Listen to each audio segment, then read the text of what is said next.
سننے کے بعد اگر آپ نے عمل کر لیا تو پوری ذمہ داری کے ساتھ یہ بات کہی جا سکتی ہے کہ ظلم و تشدد سے زمین پاک کریں گے، ظالم کی حکومت کو ہم ہی خاک کریں گے۔ تم جنگ کے میدان میں تلوار چلاؤ، ہم جنگ کے میدان میں مسواک کریں گے۔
الحمد لله رب العالمين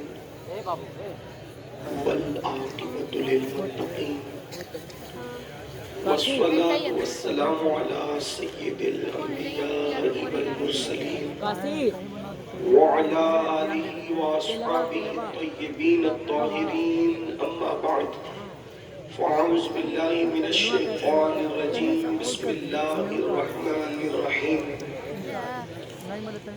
تلك الرسل فضلنا بعضهم على بعض منهم من كلم الله ورفع بعضهم درجات صدق الله العظيم غوث اعظم بمنے بے سر و ساما مددے قبلہ دین مددے کعبہ ایمان مددے انتظار کرم دستمن عینی رائے خدا جو خدا بینو خدا دا مددے بگرداب بلا افتاد کشتی ضعیفانو شکستہ رات و پشتی بحق کے خواجہ عثمان ہارون مدد کن یا معین الدین چشتی مدد کن یا معین الدین چشتی مدد کن یا معین الدین چشتی منبر پر رونق افروز ذوی الاحترام ذوی الاحتشام باصفا علماء کرام حاضرین محفل پردہ نشین ماؤں اور بہنوں السلام علیکم ورحمۃ اللہ وبرکاتہ۔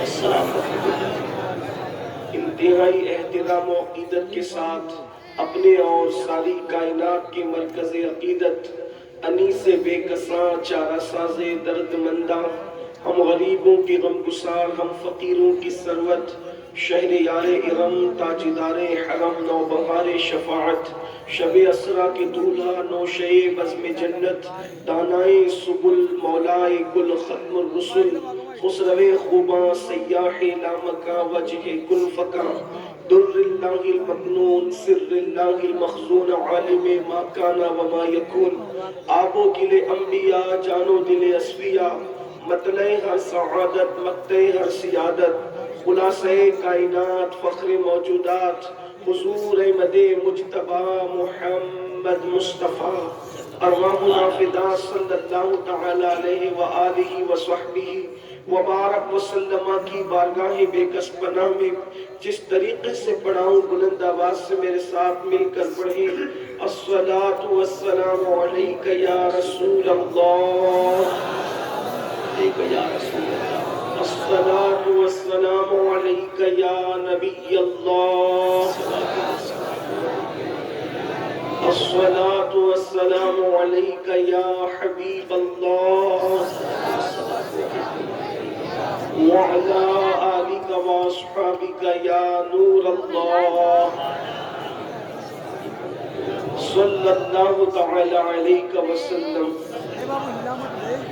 وہاں کیا جود و کرم ہے شہ بطحہ تیرا، وہاں کیا جود و کرم ہے شہ بطحہ تیرا، نہیں سنتا ہی نہیں مانگنے والا تیرا، دھارے چلتے ہیں عطا کے وہ ہے قطرہ تیرا، تارے کھلتے ہیں سخا کے وہ ہے ذرہ تیرا، اور فرش والے تیری شوکت کا علو کیا جانے، خسروا عرش پہ اڑتا ہے فریرہ تیرا، اور میں تو مالک ہی کہوں گا کہ وہ مالک کے حبیب، میں تو مالک ہی کہوں گا کہ وہ مالک کے حبیب، یعنی محبوب و محب میں نہیں میرا تیرا، اور تیری سرکار میں لاتا ہے رضا اس کو شفیع جو میرا غوث ہے اور لاڈلا بیٹا تیرا، اور وہ غوث کیا ہے واہ کیا مرتبہ اے غوث ہے بالا تیرا، واہ کیا مرتبہ اے غوث ہے بالا تیرا، اونچے اونچوں کے سروں سے قدم آلا تیرا،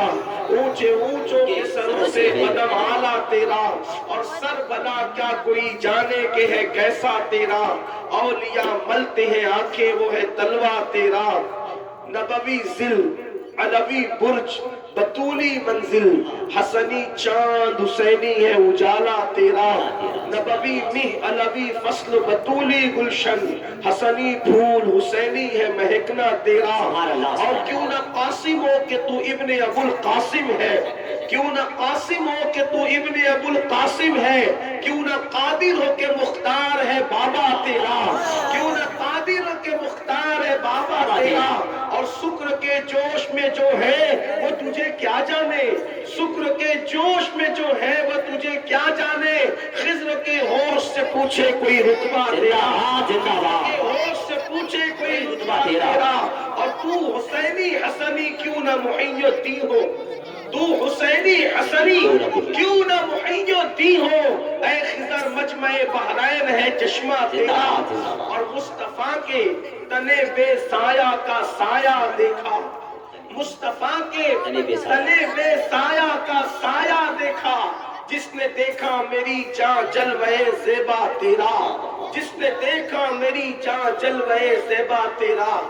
آج مبارک پور کی سرزمین پر جوار حضور حافظ ملت میں، دیار حضور حافظ ملت میں دو خاص عنوان پر ادارہ فدایانہ حضرت اویس کرنی کے احباب نے ایک محفل سجائی ہے جس کا عنوان ہے مصطفیٰ جان رحمت صلی اللہ علیہ وآلہ وسلم کی شان، اور دوسرا عنوان پیر پیراں میر میراں شاہ جیلاں سیدنا شیخ عبد القادر جیلانی سرکار غوث پاک رضی اللہ تعالیٰ کی شان۔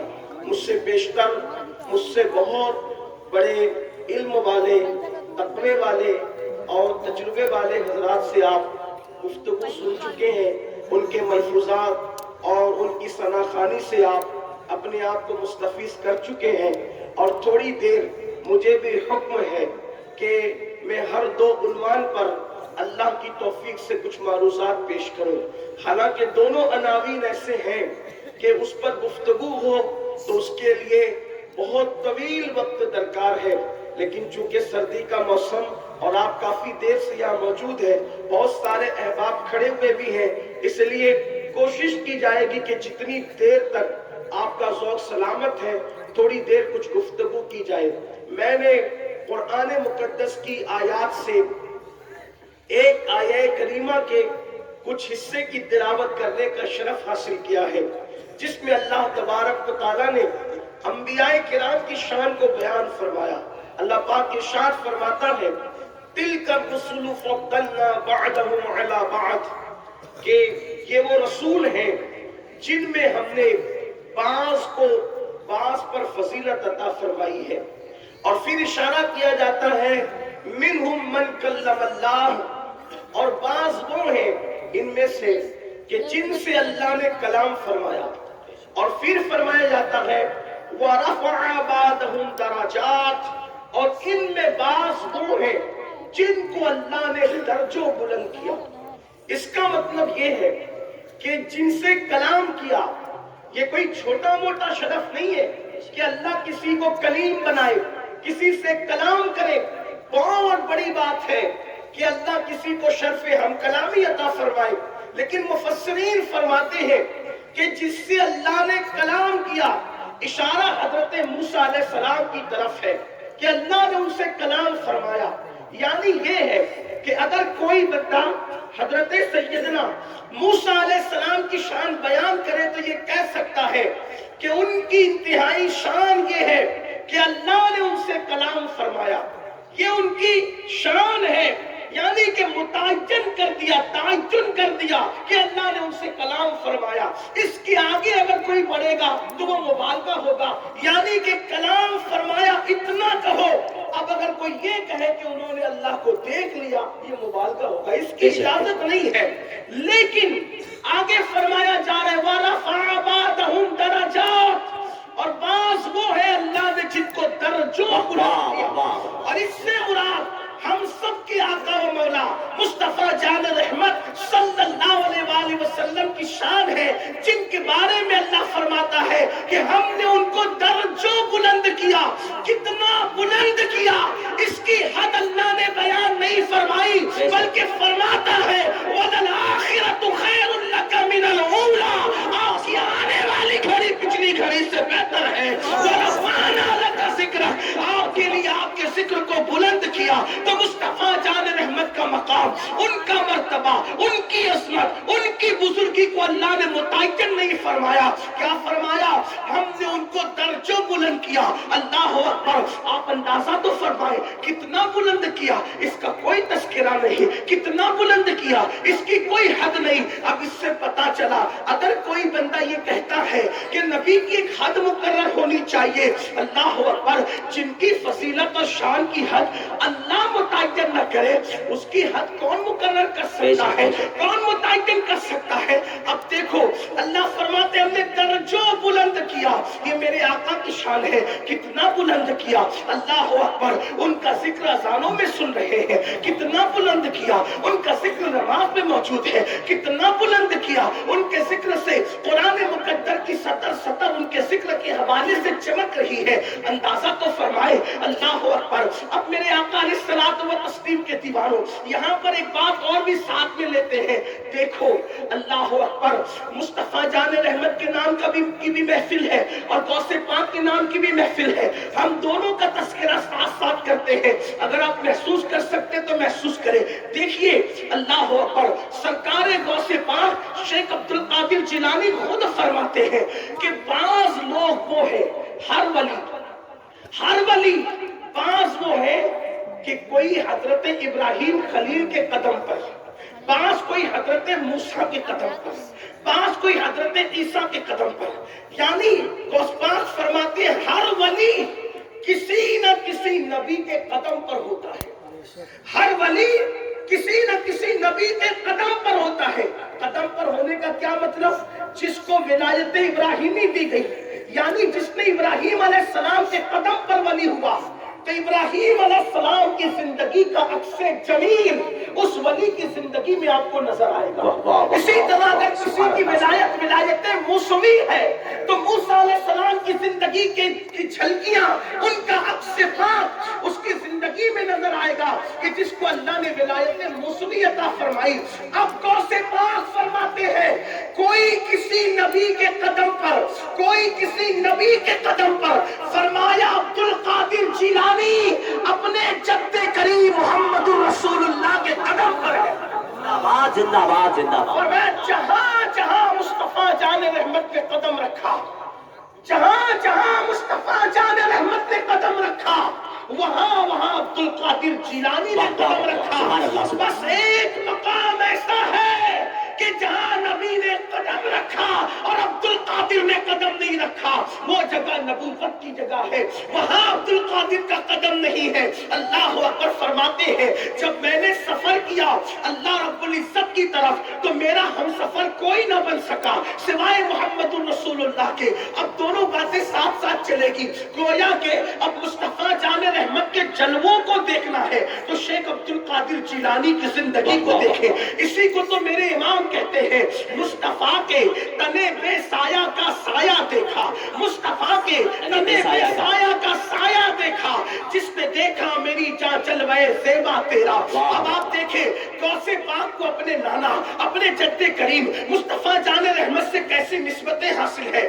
میں مشابہت کی بات نہیں کر رہا ہوں, مماثلت کی بات نہیں کر رہا ہوں, لیکن میں نسبتوں کو گنانا چاہتا ہوں. غوث پاک کی عظمت کو سمجھو, غوث پاک کی بزرگی کو سمجھو, غوث پاک کی ولایت کو سمجھو. بہت سارے لوگ یہ سمجھتے ہیں کسی پروپیگنڈے کے تحت غوث پاک ہے. واللہ ایسا ہرگز نہیں ہے. سرکار غوث پاک کی شان کیا اس کا اندازہ کرو. اللہ اکبر. میرے پیارے آقا صلی اللہ علیہ وآلہ وسلم کے دیوانوں, غوث پاک کو اپنے جد کریم سے نسبت کیا ہے؟ دیکھیے, آئیے پہلے رسول اللہ کی شان دیکھیں. اللہ اللہ, کوئی نبی پیدائشی نبی ہے, کوئی نبی دنیا میں آ کر نبی ہے. اللہ اکبر. جیسے مثال کے طور پر حضرت یوشع ابن نون پوری زندگی جناب موسیٰ کی خدمت کرتے رہے, لیکن موسیٰ علیہ السلام کے وصال کے بعد حضرت یوشع کو نبوت ملی. اسی طرح کوئی پیدائشی نبی حضرت عیسیٰ آتے ہیں اور جھولے سے کہتے ہیں انی عبداللہ آتانی الکتاب, گویا کہ یہ جھولے سے کہہ رہے ہیں. تو گویا کوئی پیدائشی نبی, کوئی دنیا میں آنے کے بعد نبی, کوئی 40 سال ہونے کے بعد نبی. مگر قربان جائے, مصطفیٰ جان رحمت کب سے نبی ہے؟ کسی نے پوچھا یا رسول اللہ, اللہ نے آپ کو نبوت کب عطا فرمائی؟ تو میرے آقا فرماتے ہیں آدم و حوا پانی اور مٹی کے درمیان کی منزلیں طے کر رہے تھے, اس وقت بھی میں اللہ کا نبی تھا. فرماتے ہیں اس وقت بھی آقا ارشاد فرماتے ہیں اس وقت بھی میں اللہ کا نبی تھا. کب نبی ہوئے یہ نہیں بتایا, کیونکہ اس وقت کب بھی نہیں بنا تھا, تب بھی نہیں بنا تھا, جب بھی نہیں بنا تھا, بلکہ کائنات کے بننے سے ہزاروں سال پہلے اللہ نے عالم ارواح میں انبیاء کی روحوں کو جمع کیا. قرآن کہتا ہے وَإِذْ أَخَذَ اللَّهُ مِيثَاقَ النَّبِيِّينَ, اور یاد کرو جب اللہ نے نبیوں سے عہد لیا تو عالم ارواح میں نبیوں کی روحوں کو جمع کر کے جس کی نبوت کے ڈنکے بجے اسے مصطفیٰ جان رحمت خاتم النبیین کہتے ہیں. اور اللہ اکبر, اللہ اکبر. کائنات کی ولایت میں دیکھے, ولایت کائنات میں دیکھے, ولایت کی کائنات میں دیکھے.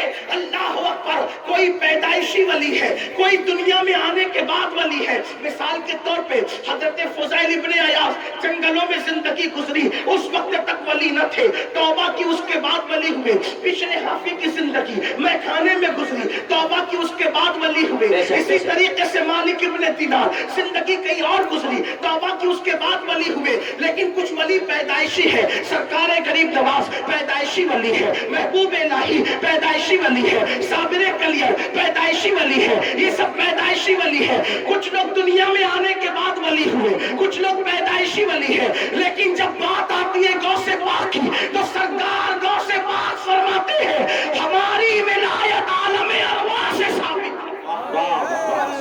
کائنات نبوت میں نبوت کے ڈنکے عالم ارواح میں مصطفیٰ جان رحمت کے بج رہے ہیں, اور کائنات ولایت میں ولایت کے ڈنکے عالم ارواح میں سرکار غوث پاک کے حوالے سے. سبحان اللہ. دیکھو کیا نسبت ہے. تیسری نسبت, ابراہیم علیہ السلام کے 2 بیٹے مشہور ہوئے.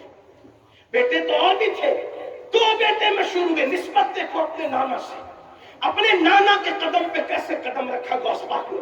2 بیٹے مشہور ہوئے, ایک اسماعیل علیہ السلام, ایک اسحاق علیہ السلام. اسماعیل علیہ السلام بڑے بیٹے, اسحاق علیہ السلام چھوٹے بیٹے. اسماعیل علیہ السلام نبی, لیکن اسماعیل علیہ السلام کے بعد پوری نسل اسماعیل میں کوئی مشہور نبی نہیں نظر آتا. کوئی مشہور نبی, بڑے بیٹے کی نسل خاموش ہے, اور چھوٹے بیٹے اسحاق نبی, ان کے بعد یعقوب نبی, ان کے بعد یوسف نبی, ان کے بعد نیچے آ جائے تو کبھی ایوب نبی, داؤد نبی, سلیمان نبی, موسیٰ نبی, یوشع نبی, ہارون نبی. اسی طرح عیسیٰ علیہ السلام تک. گویا کہ حضرت یعقوب سے لے کر حضرت عیسیٰ تک سارے انبیاء کرام, انبیاء بنی اسرائیل کس کی نسل میں؟ چھوٹے بیٹے اسحاق علیہ السلام کی نسل میں. سب وہاں اسحاق علیہ السلام کی نسل میں ڈنکے بجنے نبوت کے, چرچے ہو رہے نبوت کے, اور نسل اسماعیل خاموش ہے. خاموش خاموش خاموش خاموش، حتیٰ کہ یہ نسل اسماعیل بڑے بیٹے کی نسل خاموش. کچھ لوگ یہ سوچ رہے تھے کہ ایسے خاموش ہے نسل اسماعیل کہ اب قیامت تک اس کا ذکر پھر نہیں ہو سکے گا، مگر اللہ نے کرم کیا، وہاں سینکڑوں ہزاروں نبی آ گئے، ایک کے بعد ایک کے بعد ایک کے بعد ایک، الگ ترتیب، سلسلۃ الصحاب، نور کی کڑیاں سونے کی کڑیوں کی طرح.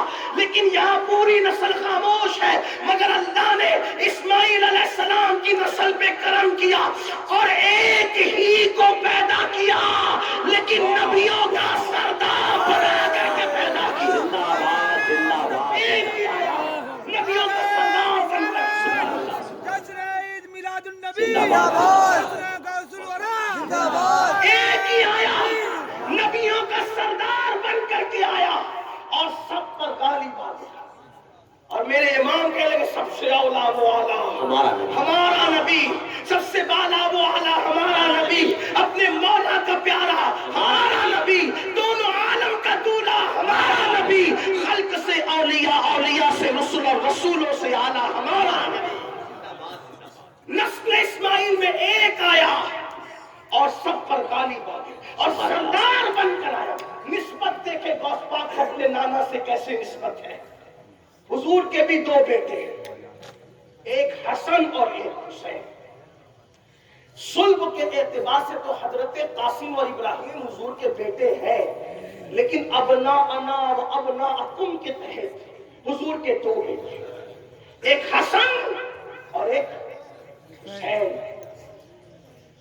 حضرت قاسم و ابراہیم کی ابنیت کا کوئی انکار نہیں، بالکل بے شک بیٹے. حضور کی 4 بیٹیاں اور 2 صلبی بیٹے، لیکن حضور علیہ السلام کے یہ 2 بیٹے حسن اور حسین، آقا فرماتے وہ میرے بیٹے ہیں. یہ حضور علیہ السلام نے مولا کائنات کی خصوصیت بیان کی کہ ہر نبی کی نسل اسی نبی کی پشت میں ہوگی، لیکن یہ مولا علی کی خصوصیت ہے کہ آقا نے فرمایا کہ میری نسل اللہ نے علی کی پشت میں رکھی. حضور کے 2 بیٹے، امام حسن امام، لیکن حسن کے بعد کوئی امام نہیں. کس اعتبار سے امام نہیں؟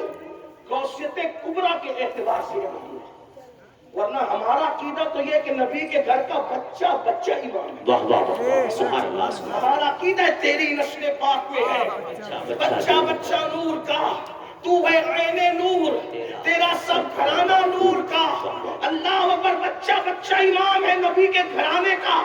جس کی رگوں میں رسول اللہ کا خون ہے وہ بچہ بچہ امام ہے. لیکن یہاں امامت بمانے غوثیت کبریٰ، امامت بمانے غوثیت کبریٰ. امام حسن غوث امام، لیکن حسن کے بعد کوئی امام نہیں. نسل حسن خاموش. نسبت دیکھو، وہاں بڑے بیٹے کی نسل خاموش، یہاں بڑے بیٹے کی نسل خاموش. پھر اس کے بعد وہاں چھوٹا بیٹا دیکھیں، اسحاق نبی، یعقوب نبی، یوسف نبی، اسی طرح ترتیب. اور یہاں چھوٹا بیٹا دیکھیں، امام حسن امام، زین العابدین امام، باقر امام، جعفر صادق امام، موسیٰ کاظم امام، علی رضا امام، تقی امام، نقی امام، حسن عسکری امام.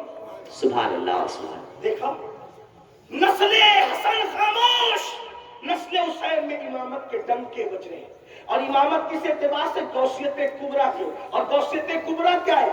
شاہ ولی اللہ فرماتے ہیں کہ جسے اللہ غوثیت کبریٰ کا مقام عطا کرتا ہے، نظام کائنات کو اس کے تحت کر دیا جاتا ہے. بارش اس کے صدقے میں برستی ہے، اناج اس کے صدقے میں اگتا ہے.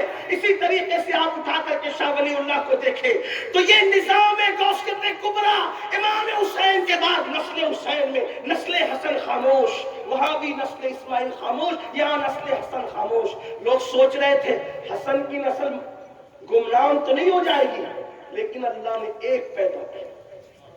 نسل نسبت دیکھی، وہاں نسل اسماعیل خاموش تھی، سردار انبیاء بنا کے پیدا کیا.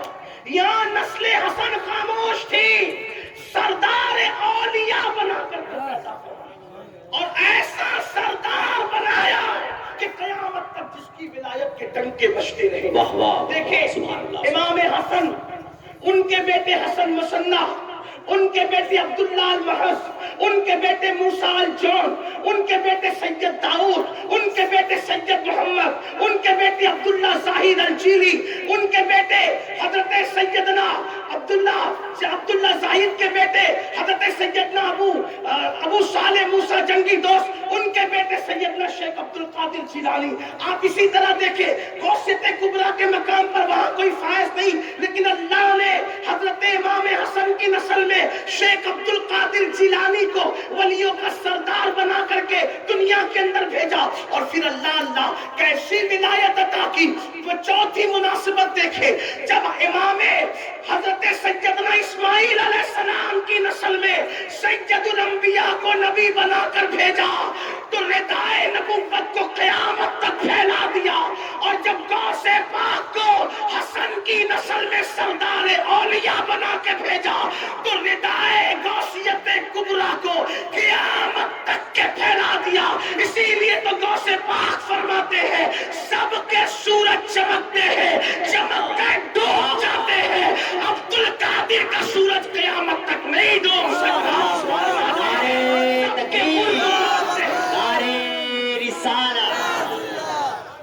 سب کے مرغ بولتے ہیں، بول کے چپ ہوتے ہیں، عبد القادر کا مرغ قیامت تک چپ نہیں ہو سکتا۔ اسی کو میرے امام کہتے ہیں مرغ سب بولتے ہیں، بول کے چپ ہوتے ہیں، ہاں صرف ایک نوا سنجا رہے گا تیرا۔ پھر آپ دیکھیں کائنات نبوت میں میرے نبی کی آگے سب نے ادب سے گردنیں جھکائی، اور مسجد اقصیٰ میں سب پیچھے کھڑے رہے۔ میرے امام کہتے نماز اقصیٰ میں تھا یہی سر، آیا ہو مانی کی اول آخر، ہے دست بستہ وہ پیچھے حاضر، جو سلطنت آگے کر گئے تھے۔ نسبت دیکھو، انبیاء وہاں سب ادب سے گردن جھکانے میرے آقا کی آگے، اور یہاں اولیاء سب گردن جھکا رہے ولایت کی کائنات میں غوث پاک، اور غوث پاک کہتے میرا یہ قدم ہر ولی کی گردن پر۔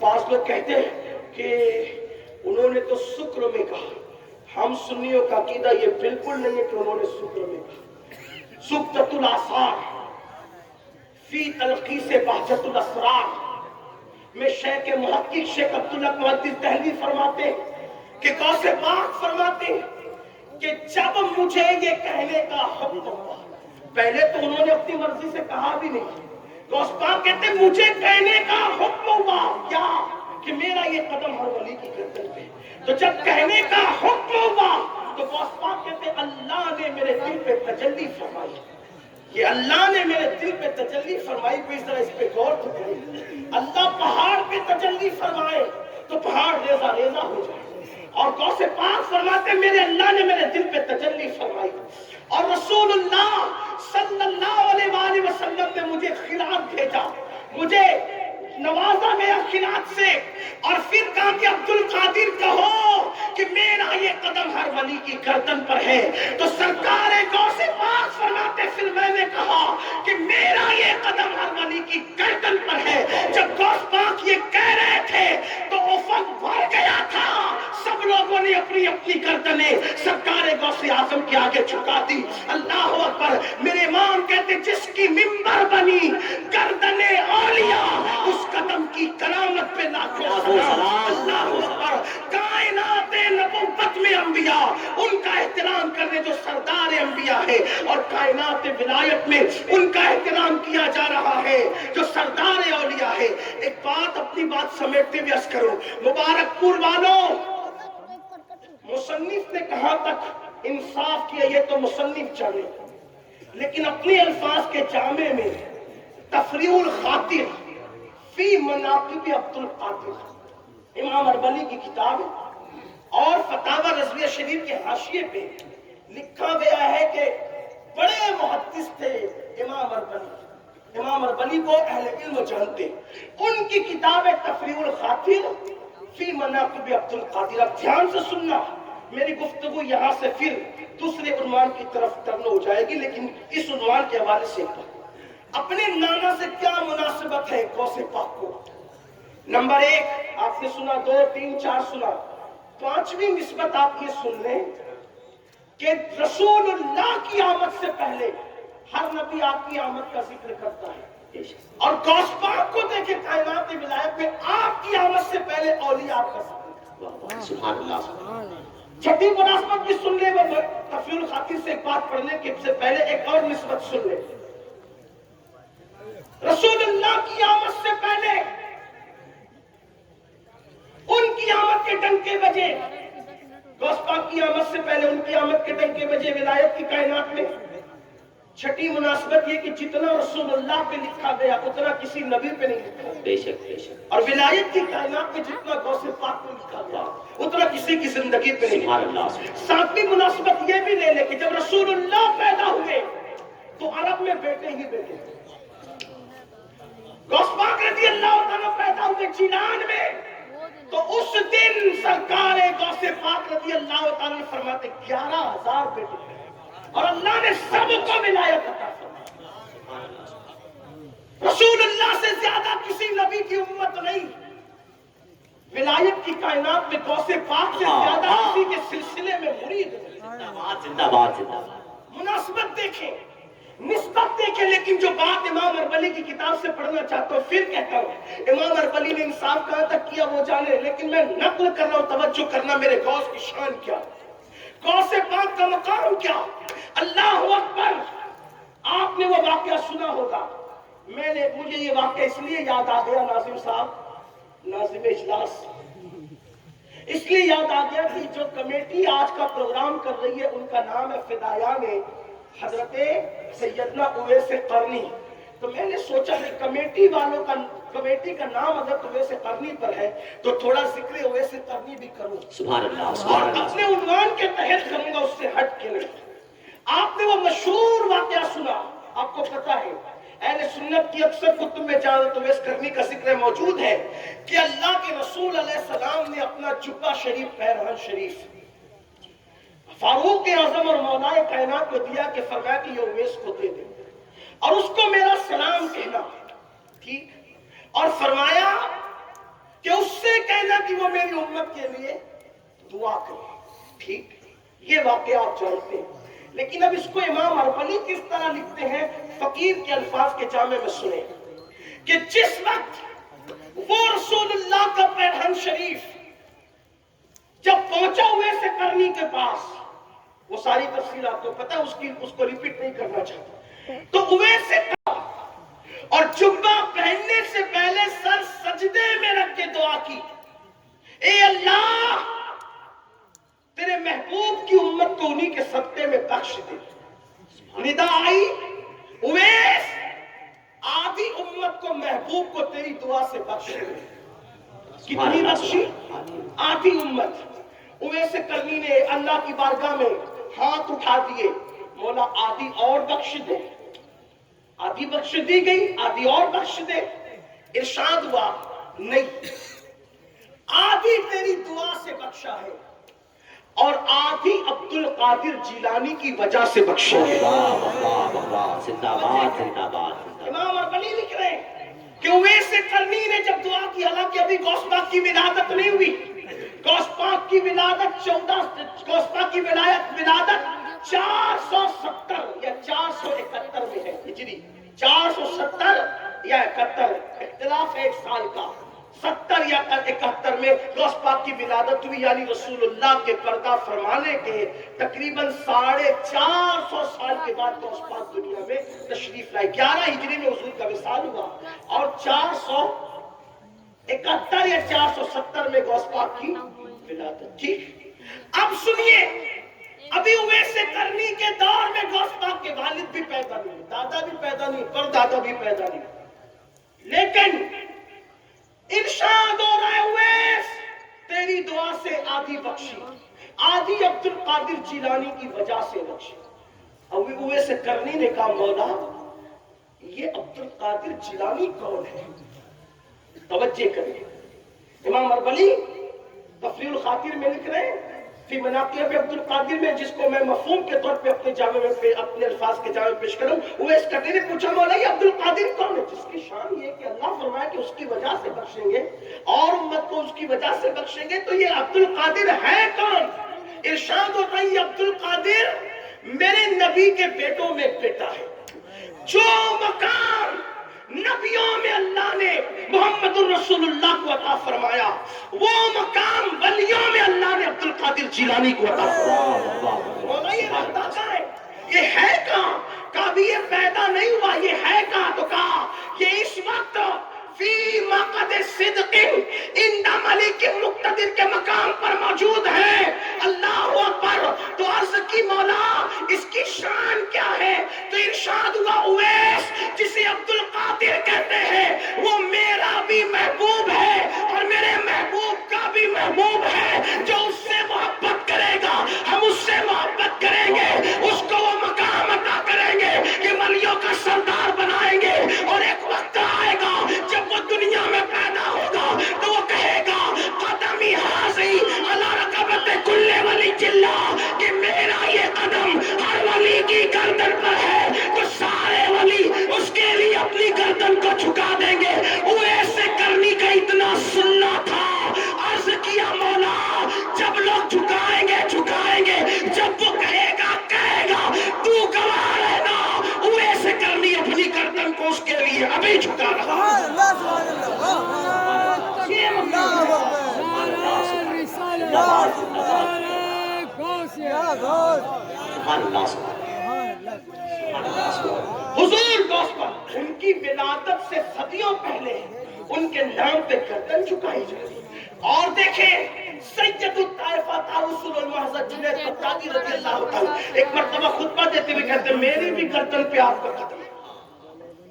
مریدوں نے پوچھا حضور آپ نے خطبے کے درمیان کس کا قدم گردن پہ لیا؟ فرمایا مجھ سے کہا گیا کہ بغداد میں نبی کا ایک شہزادہ ظاہر ہوگا اور کہے گا میرا یہ قدم ہر ولی کی گردن پہ۔ میں نے کہا جب لوگ جھکائیں گے تب جھکائیں گے، میں نے ابھی جھکا دیا۔ سبحان اللہ سبحان اللہ۔ پیدائش سے پہلے اب سوچو جس کو اتنا بلند مقام ملا، توجہ کرنا میری قوم کے جوانوں، توجہ کرنا، جس کو اتنا بلند مقام ملا ولایت کی دنیا میں کہ جس کے ہاتھ سے مردے زندہ ہوئے، جس نے ٹھوکروں سے مردے زندہ کیے۔ ایک نسبت اور بیان کر دوں نوجوانوں کی معلومات کے لیے، بیت المقدس 2 مرتبہ آزاد ہوا اسلامی تاریخ میں۔ 1450 سالوں میں بیت المقدس کتنی مرتبہ آزاد کرایا گیا؟ پہلی مرتبہ جو آزاد ہوئے وہ نبی کے تربیت یافتہ لوگوں نے آزاد کرایا۔ بیت المقدس کو پہلی بار نبی کے تربیت یافتہ لوگوں نے آزاد کرایا، اور دوسری مرتبہ بیت المقدس کو غوث پاک کے تربیت یافتہ لوگوں نے آزاد۔ زندہ باد زندہ باد۔ گویا کہ پہلی بار بیت المقدس کو آزاد کرانے والے نبی کے مریدین ہیں، مجازن اس اعتبار سے کہہ لیں، اور دوسری مرتبہ بیت المقدس کو آزاد کرانے والے غوث پاک کے مریدین ان کے تیار کرتا لوگ۔ صلاح الدین ایوبی کون ہے؟ ڈبل قادری ہے۔ صلاح الدین ایوبی ڈبل قادری ہے۔ اس کے بچپنے میں اس کے والد لے گئے تھے غوث پاک کے پاس، حضور دعا کرتے۔ دیکھو اپنے بچوں کو اللہ والوں سے دعا دلوایا کرو، سبحان اللہ۔ کیونکہ سینکڑوں سال کی محنتیں وہاں تک نہیں پہنچاتی جہاں پر ولیوں کی دعائیں پہنچاتی، بے شک بے شک، اللہ سبحان والوں کی اللہ۔ دعائیں پہنچاتی۔ صلاح الدین کے والد کہتے اس کے لیے دعا کرو، غوث پاک کی گردن پہ ہاتھ پھیرتے ہوئے غوث پاک نے صلاح الدین کی گردن پہ غوث پاک نے ہاتھ پھیرتے ہوئے دعا کی، اللہ اس سے وہ کام لے کہ قیامت تک اس کے کارناموں کے ڈنکے بجتے۔ زندہ باد زندہ باد۔ ہاں آپ کو یہ بھی بتا دوں کہ غوث پاک کے مدرسے سے ہر سال 3000 علماء اور محققین فارغ ہوتے تھے، اور کم و بیش 37 سال تک غوث پاک نے یہ خدمت انجام دی۔ اس کی تعداد بھی تقریباً 1 لاکھ سے زائد ہوتی۔ رسول اللہ نے 1 لاکھ سے زائد افراد تیار کر کے قوم کو دیے۔ اپنے نانا سے مناسبت دیکھیں، 1 لاکھ سے زائد علماء غوث پاک نے تیار کر دیا۔ اسی لیے تو صلاح الدین ایوبی کی فوج میں جو بیت المقدس آزاد کرانے نکلے تھے، صلاح الدین ایوبی کی فوج کے چیف ایڈوائزر غوث پاک کے مرید بھی تھے، خلیفہ بھی تھے، تربیت یافتہ بھی تھے۔ بلکہ ایک بات مجھے یاد آتی ہے کہ حضرت صلاح الدین ایوبی جب بستر پہ دنیا سے جانے لگے تو کسی نے کہا صلاح الدین تم نے اتنی بے جگری سے لڑائیاں کی، موت کے منہ میں گئے لیکن نکل کے بچ کے واپس آئے، تمہاری گردن کو کوئی کاٹ نہ سکا۔ تو صلاح الدین کہتے ہیں وہ گردن پہ تلوار کیسے چل سکتی ہے جس پر مرشد غوث پاک کا ہاتھ گرایا۔ نسبتیں دیکھیں، سبحان اللہ سبحان اللہ۔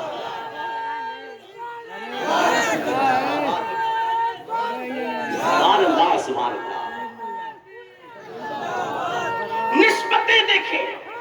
لیکن مجھے حیرت ہے جس کے ٹھوکروں سے مردہ زندہ ہو، جس کو اللہ قسمیں دے دے کے کھلائے. امام کہتے ہیں قسمیں دے دے کے کھلاتا ہے پلاتا ہے تجھے. پیارا اللہ تیرا، چاہنے والا تیرا، جو نبی کے بے سائے کا سایہ بن کر دنیا میں آئے، اس کے دل میں اللہ کی خشیت کا عالم کیا ہے، اللہ کے خوف کا عالم کیا ہے. ذرا توجہ کرنا، آج ہماری زندگیوں میں جمعہ کی 2 رکعت کے علاوہ اور نمازیں ہیں بھی نہیں. مجھے بہت افسوس ہوتا ہے، اتنا بڑا بڑا مجمع دیکھ کر لوگ خوش ہوتے ہیں کہ ہماری قوم اتنی آ گئی، کامیاب ہو گئے ہم. لیکن مجھے صدمہ ہے اتنا بڑا مجمع دیکھ کر. وجہ میری قوم سننے کے لیے تو ہزاروں کی تعداد میں جمع ہے، لیکن میری قوم عمل کرنے کے لیے ہزاروں کی تعداد میں جمع نہیں ہوتی. اتنی بڑی تعداد مبارک پور کی یہاں موجود ہے. اگر یہی قوم فجر کی نماز میں اتنی تعداد میں مسجد میں پہنچنے لگے تو پھر انقلاب کا عالم کیا ہوگا. بڑی معذرت کے ساتھ مبارک پور والوں، ہم سننے کے لیے تو جمع ہوتے ہیں لیکن ہم عمل کے لیے جمع نہیں ہوتے. اور انقلاب سننے سے نہیں آتا، انقلاب عمل سے آتا ہے. اللہ اکبر. غوث پاک کو اللہ نے یہ مقام دیا، یہ مرتبہ دیا کہ ٹھوکروں سے مردے زندہ ہو رہے ہیں. غوث پاک کو یہ مقام دیا کہ قسمیں دے دے کے کھلایا پلایا جا رہا ہے. ان کو محبوب بنایا گیا، محبوب سبحانی بنایا گیا. لیکن اللہ کی خشیت کا عالم کیا ہے، اللہ کے خوف کا عالم کیا ہے. جب حج کو جاتے ہیں تو غلاف کعبہ پکڑ کر، غوث پاک غلاف کعبہ پکڑ کر اللہ کی بارگاہ میں دعا کرتے ہیں، اے اللہ عبد القادر کی مغفرت فرما اور عبد القادر کے اعمال کو قبول کر لے.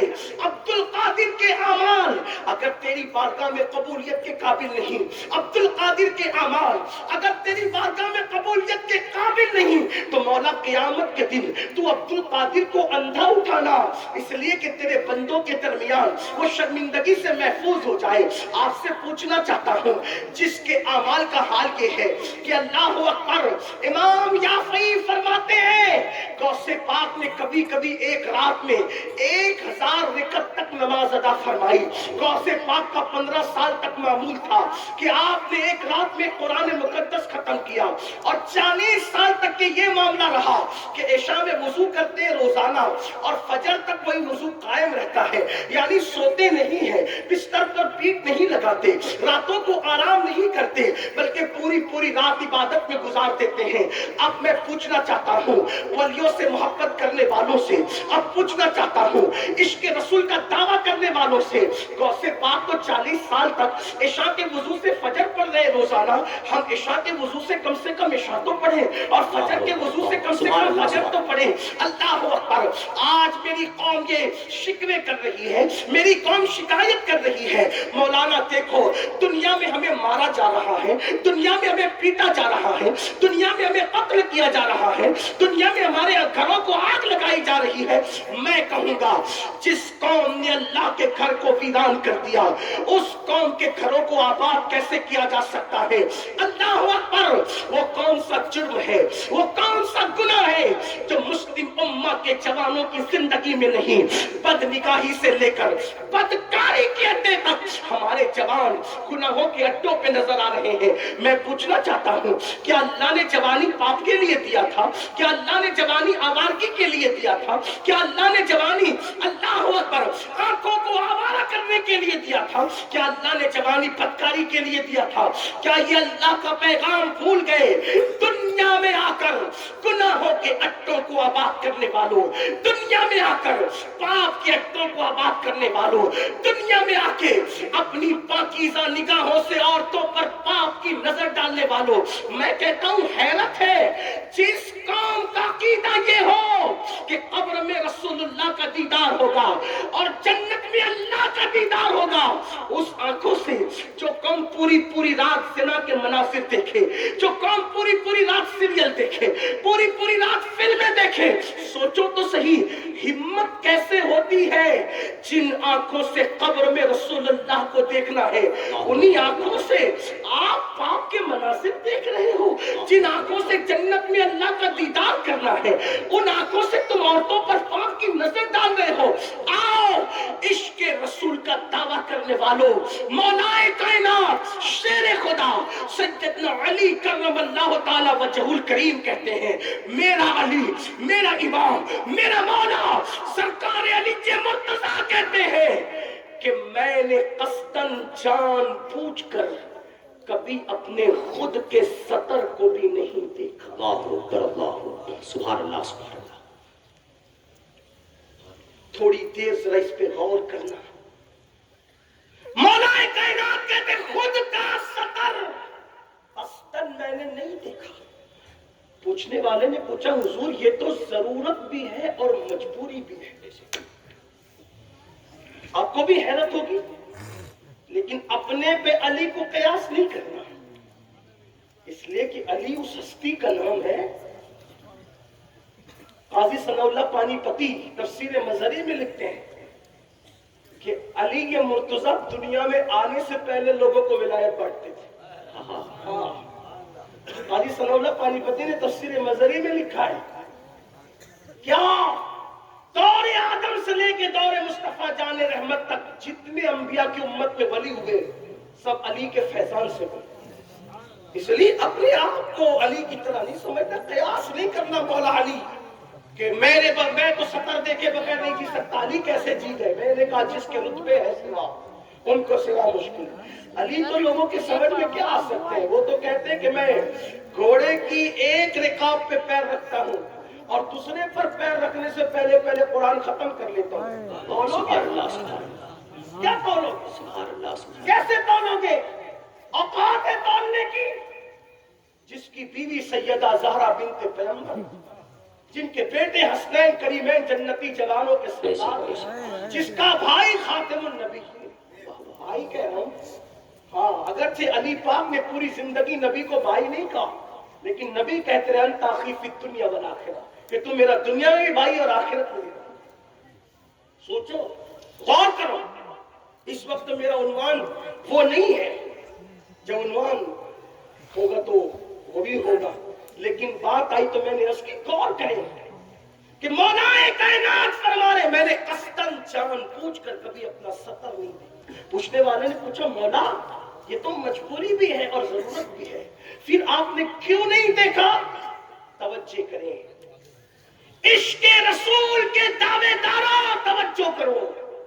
مولا کائنات کہتے مجھے حیا آتی تھی کہ جن آنکھوں سے آمنہ کے لال کا جلوہ دیکھتا ہوں ان آنکھوں سے اپنا سطر قصداً کیسے دیکھا۔ سوچو، غیرت عشق مصطفیٰ اگر سیکھنا ہے تو صحابہ سے سیکھو، خلفائے راشدین سے سیکھو، اہل بیت اطہار سے سیکھو۔ غور تو کرو، سوچو تو صحیح کہ جن آنکھوں سے نبی کا جلوہ دیکھتا ہوں ان آنکھوں سے اپنا سطر دیکھنے میں حیا آتی ہے، اور یہاں عشق رسول کا دعویٰ، حضور علیہ السلام کی زیارت کا دعویٰ، حضور علیہ السلام کے دیدار کا دعویٰ۔ ہم کیا کیا دیکھ رہے ہیں، ہم نے اپنی آنکھوں کو کیسے آوارہ کر دیا ہے۔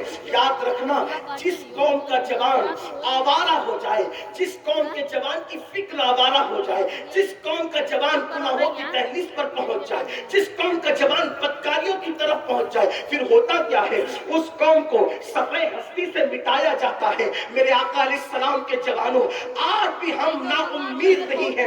اقبال کہتے ہیں نہیں مایوس اقبال اپنی کشت ویرا سے، نہ ہو مایوس اقبال اپنی کشت ویرا سے، ذرا نم ہو تو یہ مٹی بڑی زرخیز ہے ساقی، بہت زرخیز ہے یہ مٹی، اس کو نم ہونے کی ضرورت ہے۔ اے میری قوم کے جوانوں، یقیناً تمہارے دلوں میں عشق رسول کے چراغ چل رہے ہیں، تمہارے دلوں میں محبت رسول کے چراغ چل رہے ہیں، تمہارے دلوں میں صحابہ، اہل بیت، خلفائے راشدین، اولیاء کاملین کے چراغ چل رہے ہیں، لیکن دنیا نے تمہیں راستے سے ہٹانے کی کوشش کی، دنیا نے تمہیں برائیوں سے کی دہلیز پہ لانے کی کوشش کی، دنیا نے تمہیں اللہ کے گھر سے دور کر کے گناہوں کے اڈوں کو آباد کرنے والا بنا دیا۔ ذرا احساس تو کرو، ذرا سوچو تو صحیح، دنیا میں کیوں آئے تھے، آنے کا مقصد کیا تھا، اور ہم کیا کر رہے ہیں؟ قرآن کہتا ہے الذی خلق الموت والحیات لیبلوکم ایکم احسن عملا، کہ ہم نے موت اور زندگی کو پیدا کر کے تمہارا امتحان لیا، تمہیں آزمایا کہ کون تھوڑی سی زندگی کو پا کر اچھا عمل کرتا ہے، اور ہم گناہ میں لگ گئے۔ اور لوگ یہ سوچتے ہیں ارے اللہ تو معاف کرنے والا ہے، اللہ تو کریم ہے، معاف کر دے گا۔ امام المتکلمین حضرت مولانا نقی علی خان علیہ رحمہ جو امام اہل سنت کے والد ہیں، کتنا خوبصورت جملہ لکھتے ہیں، فرماتے ہیں اللہ کو کریم جان کر گناہ کرنے والے، اللہ کو کریم جان کر گناہ کرنے والے اللہ کو قادر جان کر زہر کیوں نہیں کھاتا؟ اللہ، جب وہ قادر ہے کہ تیرے زہر کھانے پر بھی تجھے زندگی دے سکتا ہے، تو تو نے اللہ کو کبھی قادر جان کر زہر تو نہیں کھایا، اور اللہ کو کریم جان کے گناہ کرتا ہے۔ اللہ کو کریم جاننے اور ماننے کا مطلب یہ نہیں کہ زنا کے اڈوں کو آباد کرو اس کو کریم جانو، شراب کے اڈوں کو آباد کرو، یہ تو اس کی غیرت کو چیلنج ہے، چیلنج۔ اس کو کریم جاننے کا مطلب بزرگوں سے سیکھو، نیکیاں کرتے اور اللہ سے ڈرتے، عبادت کرتی اللہ سے ڈرتے، تقوی پرہیزگاری کرتی اللہ سے ڈرتے ہیں۔ دیکھو تو صحیح سرکار غوثیت مآب شیخ عبد القادر جیلانی، ایک مرتبہ عید کے دن غوث پاک کو کسی نے روتے ہوئے دیکھا تو عرض کیا یا غوث الثقلین آپ رو رہے ہیں؟ فرمایا ہاں، عید کے دن کہ عبد القادر کی عید اس دن ہوگی جس دن اس کا ایمان پر خاتمہ ہو۔ زندہ باد، زندہ باد، سبحان اللہ، سبحان اللہ۔ آج ہم جنت کے ٹھیکیدار ہو گئے، جمعہ کی 2 رکعت پڑھ کر مسجد سے ایسے بھاگتے ہیں جیسے اسکول کی چھٹی ہونے پر بچے کلاس روم سے بھاگتے ہیں۔ جس قوم کا دل مسجد میں نہ لگے وہ قوم عزت کے ساتھ زمین پہ کیسے جیے گا؟ بے شک، بے شک، بے شک۔ عشق رسول کا دعویٰ، مجھے حیرت ہے جن کا عشق رسول ان کو مسجد تک نہیں لے جاتا فجر کی نماز میں، تو ان کا عشق رسول انہیں جنت میں کیا لے جائے گا؟ عشق رسول تو پہلی رات کی دلہن کا حجرہ چھڑوا کر میدان میں جان زندہ باد، زندہ باد۔ عشق رسول کبھی کمزور نہیں ہے، عشق رسول واقعی جنت تک لے جائے گا۔ لیکن میں پوچھنا چاہتا ہوں اتنا کمزور عشق رسول آپ کا کہ جو مسجد کے زینے تک نہ لائے؟ عشق رسول تو وہاں لے جاتا ہے جہاں فرشتوں کی پرواز بھی تھک جاتی ہے، عشق مصطفیٰ وہاں لے جاتا ہے۔ کوئی اڑ کے رہ گیا بام تک، کوئی کہکشاں سے گزر گیا۔ عاشقوں کی زندگی تو دیکھو، اس کا مطلب یہ کہ ہم عشق رسول کا دعویٰ کر رہے ہیں لیکن عشق رسول ہے کہاں؟ محبت رسول ہے کہاں؟ ارے جسے عشق ہوتا ہے پہلی بات اس کی عاشق کی پہلی نشانی یہ ہے کہ اس کی نیند اڑتی ہے، اس کو نیند نہیں آتی۔ اور ہم کیسے عاشق کہ فجر میں ہم اٹھتے ہی نہیں، اور لوگ کہتے ہیں میری آنکھ نہیں کھلتی فجر میں، میں کہتا ہوں ٹرین پکڑنے کے لیے کھلتی ہے، بچے کو اسکول پہنچانے کے لیے کھلتی ہے، نوکری پہ جانے کے لیے کھلتی ہے، اللہ کی عبادت کے لیے نہیں کھلتی۔ اور ہم کیا کریں؟ ہم تو جنتی ہے، ہمیں جنت میں جانے سے کون روکے گا؟ میں کہتا ہوں اللہ کے بندو، جس کی زندگی میں خوف خدا نہیں، گناہوں کی آبادی، گناہ گناہ گناہ، وہ کیسے دعویٰ کر رہے ہیں وہ جنت میں جانے کا؟ جن کے باپ دادا جنت بیچتے رہے، جنت بانٹتے رہے، بلکہ خود کو جن کو جنت بانٹنے کا اللہ نے اختیار دیا، ان لوگوں کا خوف تو دیکھو۔ ایک نام آپ نے سنا ہوگا، حضرت سیدنا امام جعفر صادق۔ امام جعفر صادق کو جانتے، چھٹے امام اہل بیت، اور کیسے امام ہے پتہ ہے؟ امام جعفر صادق امام اعظم جن کی جوتیاں درست کرتے، امام اعظم کروڑوں حنفیوں کے امام جن کی جوتیاں سیدھی کرتے۔ میں حیران ہوں، جب جوتیاں سیدھی کرنے والا اتنا بڑا ہے تو جس کی جوتیاں ہوگی وہ کتنا بڑا؟ توجہ کرنا۔ امام اعظم کہتے ہیں کہ اگر امام جعفر صادق نہ ملے ہوتے تو نعمان ہلاک ہو گیا۔ یہ امام جعفر صادق۔ داتا صاحب، داتا علی حجویری جانتے ہیں؟ داتا علی حجویری رحمت اللہ تعالی علیہ، یہ کون ہے پتہ ہے؟ امام حسین کی، امام حسن کی نسل 2 بیٹوں سے چلتی۔ امام حسن کی نسل ایک تو حضرت امام حسن مصنع سے، اور ایک تو حضرت زید سے. تو جو جناب زید کی اولاد سے نسل حسن چلی، یہ زید شہید مظلوم نہیں، وہ امام زین العابدین کے بیٹے، ایک امام حسن کے بیٹے تھے زید، ان سے نسل چلی. تو اسی نسل میں حضرت داتا علی حجویری پیدا ہوئے، یہ بھی حسنی سید ہے، لیکن بعد میں ایک مقام آیا وہ نسل وہیں رک گئی. اور امام حسن مصنع سے جو نسل چلی وہ آج تک چل رہی ہے، اور امام مہدی بھی جو ہوں گے وہ امام حسن کی اولاد سے. یہ بھی سن لیجیے. لیکن جو امام جعفر صادق ہے رضی اللہ تعالیٰ عنہ، ان کی شان کون بیان کر رہا ہے؟ داتا علی حجویری رحمت اللہ تعالیٰ علیہ. وہ لکھتے ہیں کہ امام جعفر صادق جب لوگوں سے مصافحہ کرتے تھے اور ملتے تھے، توجہ کیجیے، تھوڑا دھیان دینا، اہل بیت اطہار کے دل میں اللہ کا خوف، جنہیں جنت بانٹنے کا حق تھا، جنہیں جنت دینے کا حق تھا، جن کی محبتوں سے جنت ملنا ہے نا. لیکن سوچے تو صحیح ان کے دلوں کا خوف کیا تھا. امام جعفر صادق جب لوگوں سے ملتے ہیں تو کہتے ہیں وعدہ کرو اگر تمہاری بخشش ہو گئی قیامت میں تو میری سفارش کرنا. توجہ کریں، کون کہتا ہے؟ امام جعفر صادق جیسا سید، اگر تمہاری بخشش ہو گئی تو میری سفارش کرنا، اور میری بخشش ہوئی تو میں تمہاری سفارش. زندہ باد زندہ باد. تو لوگ کہتے ہیں حضرت آپ تو سید ہیں. امام جعفر صادق کو لوگ، اور وہ بھی کیسا سید. علامہ عبد الرحمن جامی لکھتے اپنی کتاب میں کہ ایک مرتبہ امام جعفر صادق کے پڑوسی نے کہا کہ حضرت آپ مجھ سے ایک مکان خرید لیں. اور دے دو. کتنے میں دو گے؟ تو علامہ عبد الرحمن جامی کہتے ہیں کہ امام جعفر صادق نے کہا جنت میں محل لے لو اور اپنا مکان دے دو. کچھ لوگ ہوتے ہیں عقیدے کے پکے ہوتے ہیں، کچھ لوگ ڈلمل یقین لوگوں کو کچھ نہیں ملتا، جو پکے ہوتے ہیں ان کو ملتا ہے. حضور شیخ الاسلام نے کہا تھا نا، یقین والے کہاں سے چلے کہاں پہنچے، جو اہل شک ہے اگر میں مگر میں. شک والے تو ہمیشہ اگر مگر میں ہیں، لیکن اہل یقین کی بات کر رہا ہوں. امام جعفر صادق نے کہا جنت کا محل لے لے، اپنا مکان دے دے. لکھا پڑھی ہو گئی. آپ نے تحریری پرچہ دے دیا جنت کا محل لو اپنا مکان دو. وہ حج کو گیا جس نے مکان بیچا تھا اور اس کا انتقال ہو گیا، اس کا انتقال ہو گیا. گھر والے آئے کہا حضرت ہمارا مکان کام ہے تو خرید چکا. کہا آپ نے دیا کیا تھا؟ کہا جنت کا محل دیا تھا اور مکان جو وہ لیا تھا. اتفاق کی بات، جب وہ انتقال کیا نا تو اس نے وصیت کی تھی یہ پرچہ میرے کفن میں رکھ دینا جو امام جعفر صادق نے دیا. تو گھر والے کہنے لگے یہ بھی کوئی سودا ہے کہ جنت کا محل دے دو اور اپنا مکان دے، جب اپنا مکان دے دو جنت کا محل لے لو، یہ کوئی سودا ہے؟ پر سودا تو اس سے کیا تھا. تو کہا ہمیں کیسے پتا چلے کہ اس کو محل ملا کہ نہیں ملا؟ کہا جاؤ اس کی قبر پہ جا کے پوچھو ملا کہ نہیں ملا. گھر والے قبر پر گئے اور کہا کہ بتاؤ جعفر صادق کا وعدہ کیسا تھا. تو جب وہ گئے تو انہوں نے ایک پرچہ دیکھا، ایک پرچے پہ لکھا ہوا تھا جعفر صادق کی تحریر، اس کی پشت پہ لکھا تھا کہ جو میرے امام نے کہا اللہ نے اس کو پورا کر دیا. سبحان اللہ سبحان.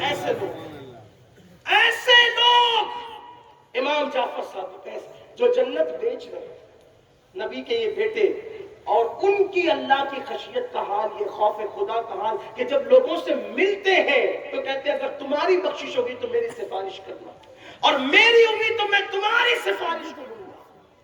لوگ کہتے ہیں اب تو سید ہے. کہتے ہیں رونا تو یہی ہے کہ اپنے نانا کی بارگاہ میں منہ کیا دکھائے، حالانکہ ان کے دور میں ان سے بہتر عمل کسی کا نہیں، ان کے دور میں ان سے بہتر عمل کسی کا نہیں. اپنے دور کے بڑے عظیم عالم بھی ہے، عابد بھی ہے، زاہد بھی ہے، لیکن اللہ کے خوف کا عالم. یہ تھوڑا اپنے دلوں کو ٹٹولو کہ ہمارے دلوں میں بھی یہ خوف ہے، ہمارے دلوں میں بھی یہ خشیت ہے. اللہ اکبر. مصطفیٰ جان رحمت صلی اللہ علیہ وآلہ وسلم نے ارشاد فرمایا کہ جس نے جان بوجھ کر نماز چھوڑ دی اس سے اللہ بھی بیزار ہے، اللہ کے فرشتے بھی بیزار ہے، اللہ کے انبیاء بھی بیزار ہے، اور میں محمد بھی بیزار ہوں. یہ فرمان پہنچنے کے بعد میری قوم مسجدوں کو ویران کیے، داڑیاں مڈا کر کٹروں میں پھینکنا آج مسلم نوجوانوں کا شعار بن چکا. شراب کے اڈوں کو آباد کرنا آج مسلم جوانوں کا شعار بن چکا. کیا لوگوں تک یہ بات نہیں پہنچی؟ اللہ کے رسول مصطفیٰ جان رحمت صلی اللہ علیہ وآلہ وسلم نے ارشاد فرمایا جس نے ایک گھونٹ شراب کا پیا اور مرنے سے پہلے پہلے اس نے توبہ نہیں کی.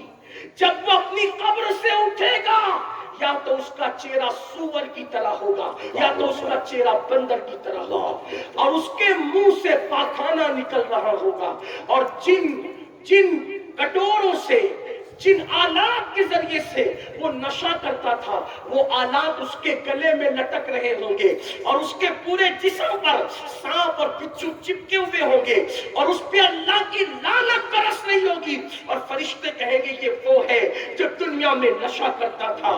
میرے آقا صلی اللہ علیہ وسلم کے دیوانوں اور میری قوم کے جوانوں, آج 16 سال کی عمر کی چھوٹی عمر کے نوجوان نشے کی طرف جا رہے ہیں, فیشن کے نام پہ نشے کی طرف جا رہے ہیں. سوچو تو صحیح, نشے کی لعنت نہ تمہیں پڑھنے دے گی, نشے کی لعنت نہ تمہیں آگے بڑھنے دے گی, نشے کی لعنت معاذ اللہ نہ تمہیں اللہ اکبر صراط مستقیم پر رہنے دے گی. یہ جو نشہ مسلم محلوں کے اندر عام کیا جا رہا ہے, دنیا کو تمہارے ٹیلنٹ سے بہت زیادہ خوف ہے. دنیا تمہیں پڑھنے نہیں دینا چاہتی, دنیا تمہیں لکھنے نہیں دینا چاہتی. دنیا کو اچھی طرح پتا ہے جس دن مسلمان جوان پڑھ لے گا اس کا مقابلہ دنیا کی کوئی طاقت نہیں کر سکتی. لوگوں کو پتا ہے جس دن تم بزنس کے میدان میں قدم رکھو گے کوئی تم سے آگے نہیں بڑھ سکے گا. فیثاغورس کون تھا؟ اللہ اکبر. یہ تو پوچھو لوگوں سے کون تھا, اس کا تعلق کلمے والوں سے تھا. اسی طریقے سے آپ دیکھیں ابو علی سینا کو آپ دیکھ لیں, اسی طریقے سے لقمان حکیم کو آپ دیکھ لیں, ان لوگوں کا تعلق کسی نہ کسی نبی سے ہے.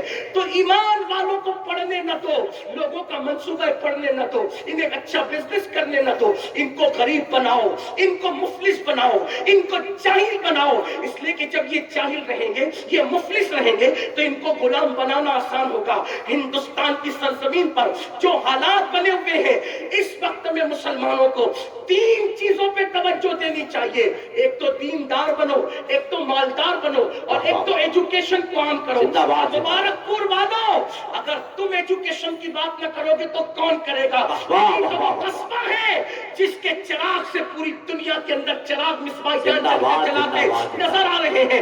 اس سرزمین پر علم کی شمع کو لے کے آگے بڑھنا ہوگا.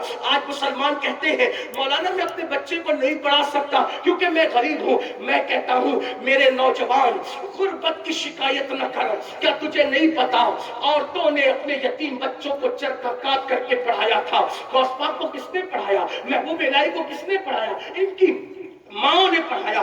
اپنے خرچے پہ کنٹرول کرو. آج ایس ایس سی اور ایچ ایس سی کے بعد جو ہے ہم اپنے بچوں کو کام سے لگا دیتے ہیں, ہمارے بچے آگے نہیں بڑھ پاتے. میری گزارش ہے مبارک پور والوں, مذہب کی تعلیم کے میدان میں جس طرح ہم آگے بڑھ رہے ہیں ویسے دنیاوی ایجوکیشن کے معاملے میں بھی آگے بڑھنا چاہیے. اور یاد رکھنا اگر آپ آگے بڑھے تو, اور پھر یہ بھی کہتا ہوں ڈاکٹری بھی ہم کراتے تو بی ایم ایس والی کرواتے ہیں, مجھے اس سے کوئی اختلاف نہیں, نہ میں اس کو حقارت کی نظر سے دیکھتا ہوں, لیکن ستاروں کے آگے جہاں اور بھی ہے, ابھی عشق کے انتہا اور بھی ہے. تو شاہی پرواز ہے کام تیرا, تیرے سامنے آسماں اور بھی ہے. بڑی بڑی ڈگریاں خود بھی اپنے بچوں کو دلواؤ. مولا کائنات فرماتے ہیں تمہارے ماں باپ نے تم کو جتنا پڑھایا اس سے زیادہ تم اپنی اولاد کو پڑھانا, کیونکہ تمہارے دور سے زیادہ تیز رفتار دور تمہاری اولاد کا دور ہوگا. اس لیے اگر چیلنج کو مقابلہ کرنا ہے, چیلنج سے نپٹنا ہے, چیلنج سے نپٹنا ہے, اپنی اولاد کو آگے بڑھاؤ. کیا یہ دور نہیں لا سکتے کہ اللہ اکبر کہ قوم کا جو آئی ایس ہو وہی تراویح کی امامت بھی کر رہا ہو, وہی قوم کا آئی پی ایس ہو وہ آئی پی ایس وہ تراویح کی امامت بھی کر رہا ہو. آپ کہیں گے یہ کیسے ہو سکتا ہے؟ میں نے کہا اسی ہندوستان میں ہوا ہے کہ جو ظہر کی اذان سے پہلے ہندوستان کی عدالتوں میں فیصلہ کر رہا تھا, ظہر کی اذان کے بعد وہی مسلح امامت پہ نظر آتا ہے, اور اسی جج کو دنیا علامہ فضل خیر آبادی کے نام سے جانتی ہے. کیا وہ دور نہیں آ سکتا کہ 11 مہینے تک اکھنڈ بھارت پہ حکومت کرنے والا رمضان شریف میں دلی کی جامع مسجد میں تراویح سناتا ہے وہ کون حافظ قرآن تھا کہ 11 مہینے اکھنڈ بھارت پہ حکومت کرتا تھا اور پھر رمضان شریف میں دلی کی جامع مسجد میں تراویح سناتا تھا؟ اسی حافظ قرآن بادشاہ کو دنیا محی الدین اورنگزیب عالمگیر کے نام سے جانتی ہے. ہمیں پھر وہی دل لانا ہے. لوگ ترقی ترقی کریں گے آگے جا کے، ہم ترقی کریں گے نبی کے قدموں میں آ کے. لوگوں کو ترقی کرنا ہے تو آگے جائے، ہمیں ترقی کرنا ہے تو نبی کے قدموں میں آئے. آج یہ بہت لمبی نہیں کرتا، بس اتنا ضرور کہوں گا، اپنے اخراجات پہ کنٹرول کرو، اپنے خرچوں پہ کنٹرول کرو. آدھی روٹی کھاؤ. ہمارے ماہرہ کے بزرگوں نے پیغام دیا، آدھی روٹی کھائیں گے، بچوں کو پڑھائیں گے، دیندار بنو، مالدار بنو، ایجوکیٹڈ بنو. آپ کو یہ بات کہتے ہوئے بات ختم کرنے لگا ہوں، اور ایک ہی بات عرض کروں گا، ایک بات عرض کروں گا، اس کے بعد بات مکمل کروں گا. اپنے بچوں کو انٹرنیٹ سے دور رکھو، اپنے بچوں کو اسمارٹ موبائل سے دور رکھو، اپنے اور خود بھی دور رہو. موبائل کا استعمال اتنا ہی کرو جتنی ضرورت ہے. مجھے حیرت ہے، منبر والے بھی موبائل کے بغیر نہیں رہ سکتے، مسجد کے اندر بھی لوگ موبائل کے بغیر نہیں رہ سکتے. اب تو لوگ ٹوائلٹ میں جا کر بھی موبائل نہیں چھوڑ رہے. نشہ طاری ہو گیا ہے موبائل کا. نہیں، آپ سوچتے ہیں یہ جو نئے نئے فنکشن موبائل پر آ رہے ہیں، دنیا تم سے پیار کرتی ہے اس لیے نئے فنکشن آ رہے ہیں؟ نہیں، اگر ان کو تم سے پیار تھے وہ تمہیں روٹی کپڑا اور مکان دیتے، لیکن وہ فنکشن کیوں ڈالے؟ تاکہ تم الجھے نہ. آپ سوچو، جو گندے گیم تمہارے بچے کھیلتے ہیں، اسرائیل میں اس پہ پابندی لگی ہوئی ہے. وہ دنیا کو گیم دینے والوں کے یہاں پابندی کیوں ہے؟ وہ چاہتے ہیں ہمارے بچے پڑھے، تمہارے نہ پڑھے، اور انہیں کسی اور سے کوئی ٹینشن نہیں. انہیں ٹینشن ہے تو محمد رسول اللہ کے غلاموں سے. اتنا یاد رکھنا، جہاں ایمان ہے خوف انہی لوگوں سے کیا جاتا ہے، تباہی انہی لوگوں کی طرف بھیجی جا رہی ہے. اور تم ہو کہ احساس ہی نہیں، احساس ہی نہیں. کب تک گناہ گناہ گناہ میں ڈوبے رہو گے؟ کیا گناہ کرنے آئے تھے؟ مغرب گناہ کرتے کرتے تھک گیا، یورپ گناہ کرتے کرتے تھک گیا، اور تم گناہوں میں ڈوبے جا رہے ہو. ہمارے بزرگوں نے کہا ہے، جہاں گناہ ہے وہاں فنا ہے. جہاں گناہ ہوگا وہاں کبھی آبادی اور عزت نہیں ہو سکتی. دیکھ لو، قرآن کہتا ہے سیروا فی الارض، زمین پر پھیل جاؤ اور زمین کی سیر کر کے دیکھو. قوم لوط ہلاک، کیوں؟ گناہ کی. قوم عاد ہلاک ہوئی، گناہ کی. قوم سمود ہلاک ہوئی، گناہ کیا. قوم نوح ہلاک ہوئی، گناہ کیا. قوم بنی اسرائیل چہرے سور اور بندر کی طرح ہو گئے، مست ہو گئے. داؤد علیہ السلام کے دور کے بعد کا دور آپ پڑھیں، ایام یوم السبت والے، سنیچر کے دن شکار کرنے والے. تھوڑا غور کرنا میری بات کو، میں بات جاتے جاتے بہت اہم بات کر کے جا رہا ہوں، سن لینا. قوم عاد ہلاک گناہ کی، سمود ہلاک، قوم صالح ہلاک. کس کی وجہ سے؟ گناہ کی وجہ. قوم بنی اسرائیل ہلاک، یہ سب ہلاک بنی اسرائیل سے ہی تھے ہلاک. آپ سے پوچھنا چاہتا ہوں، میری بات پر غور کرنا، برا نہیں ماننا، جواب دینا. یہ جو قوم لوط ہے، قوم عاد ہے، قوم سمود ہے، قوم صالح ہے، یہ جو ہلاک ہوئے ہیں، یہ کون لوگ تھے؟ تمہیں پتہ ہے؟ پتہ ہے تمہیں؟ یہ مزدوروں کی اولاد تھے؟ نہ. یہ چماروں کی اولاد تھے؟ یہ نچلی ذات کی اولاد تھے؟ نا. کس کی اولاد؟ قرآن کہتا ہے وہ بنی اسرائیل تھے. کون تھے وہ؟ بنی اسرائیل کا معنی کیا ہوتا ہے؟ اولاد یعقوب. ان کا شجرے نسب پتہ ہے؟ جب بنی اسرائیل کہہ دیا تو یعقوب علیہ السلام کی اولاد ثابت ہوگی. یعقوب علیہ السلام کے والد اسحاق علیہ السلام، اسحاق علیہ السلام کے والد ابراہیم علیہ السلام. بظاہر نسب کے اعتبار سے وہ یہ انبیاء کی اولاد تھے، لیکن کیوں ہلاک ہوئے؟ گناہ کی. قرآن کیا کہہ رہا ہے؟ قرآن فکر کیا دے رہا ہے؟ نکڑ پہ بیٹھ کر گناہ کا پلان کرنے والوں تھوڑی توجہ کرنا. شراب اور زنا کیٹوں کو آباد کرنے والوں، کانوں میں ایئر فون لگا کے گانے سن کر مٹکنے والوں، تھوڑا غور کرنا. قرآن جس کو اولاد پیغمبر کہہ رہا ہے، بنی اسرائیل، بنی اسرائیل اولاد پیغمبر آل نبی ہے نا. بنی اسرائیل جب وہ اولاد پیغمبر گناہ کریں تو ان پہ پتھر برس سکتے ہیں. بنی اسرائیل کا میرے مطلب تو یہی ہے نا، اولاد یعقوب. اسرائیل ان کا لقب تھا یعقوب علیہ السلام کا، اولاد یعقوب، نبی کی اولاد. اگر بدفعلی کر رہی تو ان پہ پتھر برس رہے. اگر آپ بدفعلی کرو گے تو کیا آپ پہ پتھر نہیں برسیں گے؟ آپ میں سلفات کے پڑ لگے. کس نبی, کون سا نبی, کس نبی سے آپ کس نبی کی اولاد ہو؟ بہت قریبی آپ کس نبی سے اپنا رشتہ جوڑتے ہو کچھ پتا ہے؟ ان کا تو رشتہ اللہ بیان کر رہے اولاد یعقوب, انہوں نے بدکاری کی پتھر برسے. اور سن لو ایک اور بات, ہم نے خدا کی رحمتوں پہ توجہ کی, ہم نے خدا کی غیرت پر توجہ نہیں. بے شک بے شک, جیسے رحمت میں اس کی طرح کوئی نہیں ہے ویسے غیرت میں بھی اس کی طرح کوئی نہیں. بے شک بے شک. جب قوم لوط نے گناہ کیا, قوم لوط نے, ان کے کیا گناہ تھے قوم لوط کے؟ نمبر 1, مرد مرد کے ساتھ بدفعلی کرتا تھا. اور یہ گناہ مسلمانوں میں, نوجوانوں میں آج ہے, بلکہ بڑی معذرت کے ساتھ دوستی اسی لیے کی جاتی ہے خوبصورت لڑکوں سے تاکہ اپنے دل کی خواہشات پوری کی جائے. حالانکہ بتایا گیا کہ جانوروں میں بھی, جانور بھی نر جانور کے ساتھ بدفعلی نہیں کرتا سوائے سور کے. یہ بات صرف خنزیر میں, اور جانوروں کے اندر یہ چیز نہیں ہے. تو نمبر 1 مرد مرد کے ساتھ بدفعلی کرتا تھا. نمبر 2 وہ تالی بجاتے تھے, تالی بجانا ان کی عادت تھی. نمبر 3 وہ سیٹی بجاتے تھے, تفسیر اٹھا کے دیکھیں. اور نمبر 4 وہ پیٹ کی گیس زور سے ہنسی مذاق میں خارج کرتے تھے. نبی نے ان کو سمجھایا, وہ نہیں مانے تو اس قوم پہ اللہ نے پتھر برسائے. ٹھیک, اب حضرت لوط علیہ السلام کی جو بیوی تھی, تھوڑا دھیان کرنا, میری بہنوں کی بھی توجہ چاہتا ہوں. لوط علیہ السلام کی جو بیوی تھی, میری بہنوں کی توجہ. آج اگر مرد گناہ میں ڈوبا ہے تو عورتیں بھی کچھ گناہ سے پیچھے نہیں ہیں. بڑی معذرت کے ساتھ بے پردگی آج عورتوں کی پہچان بن رہی ہے. برقع پہننے میں شرم آتی ہے. لوگ کیا کہیں گے, لوگ کیا, میں نے کہا لوگ کیا کہیں گے. 2 سال سے تو منہ چھپا کے لوگ بھی پھر رہے ہیں نا. 2 سال سے جو ٹی وی کے چینلوں پہ بیٹھ کے برقعے کا مذاق اڑاتے تھے کہ مسلمان اپنی عورتوں کو منہ چھپا کے رکھواتا ہے, اس کا دم گھٹتا ہوگا, سانس کیسے لیتی ہوگی, گرمی کیا ہوتی ہوگی. میں نے کہا 2 سال میں تو قدرت نے تمہیں بھی منہ چھپانے پہ مجبور کیا نا.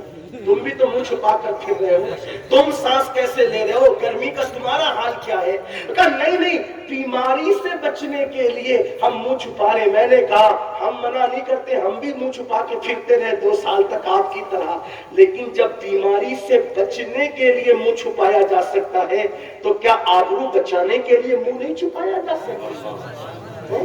تیرے نزدیک جان ہے, میں ہمارے نزدیک جان سے زیادہ قیمتی آبرو.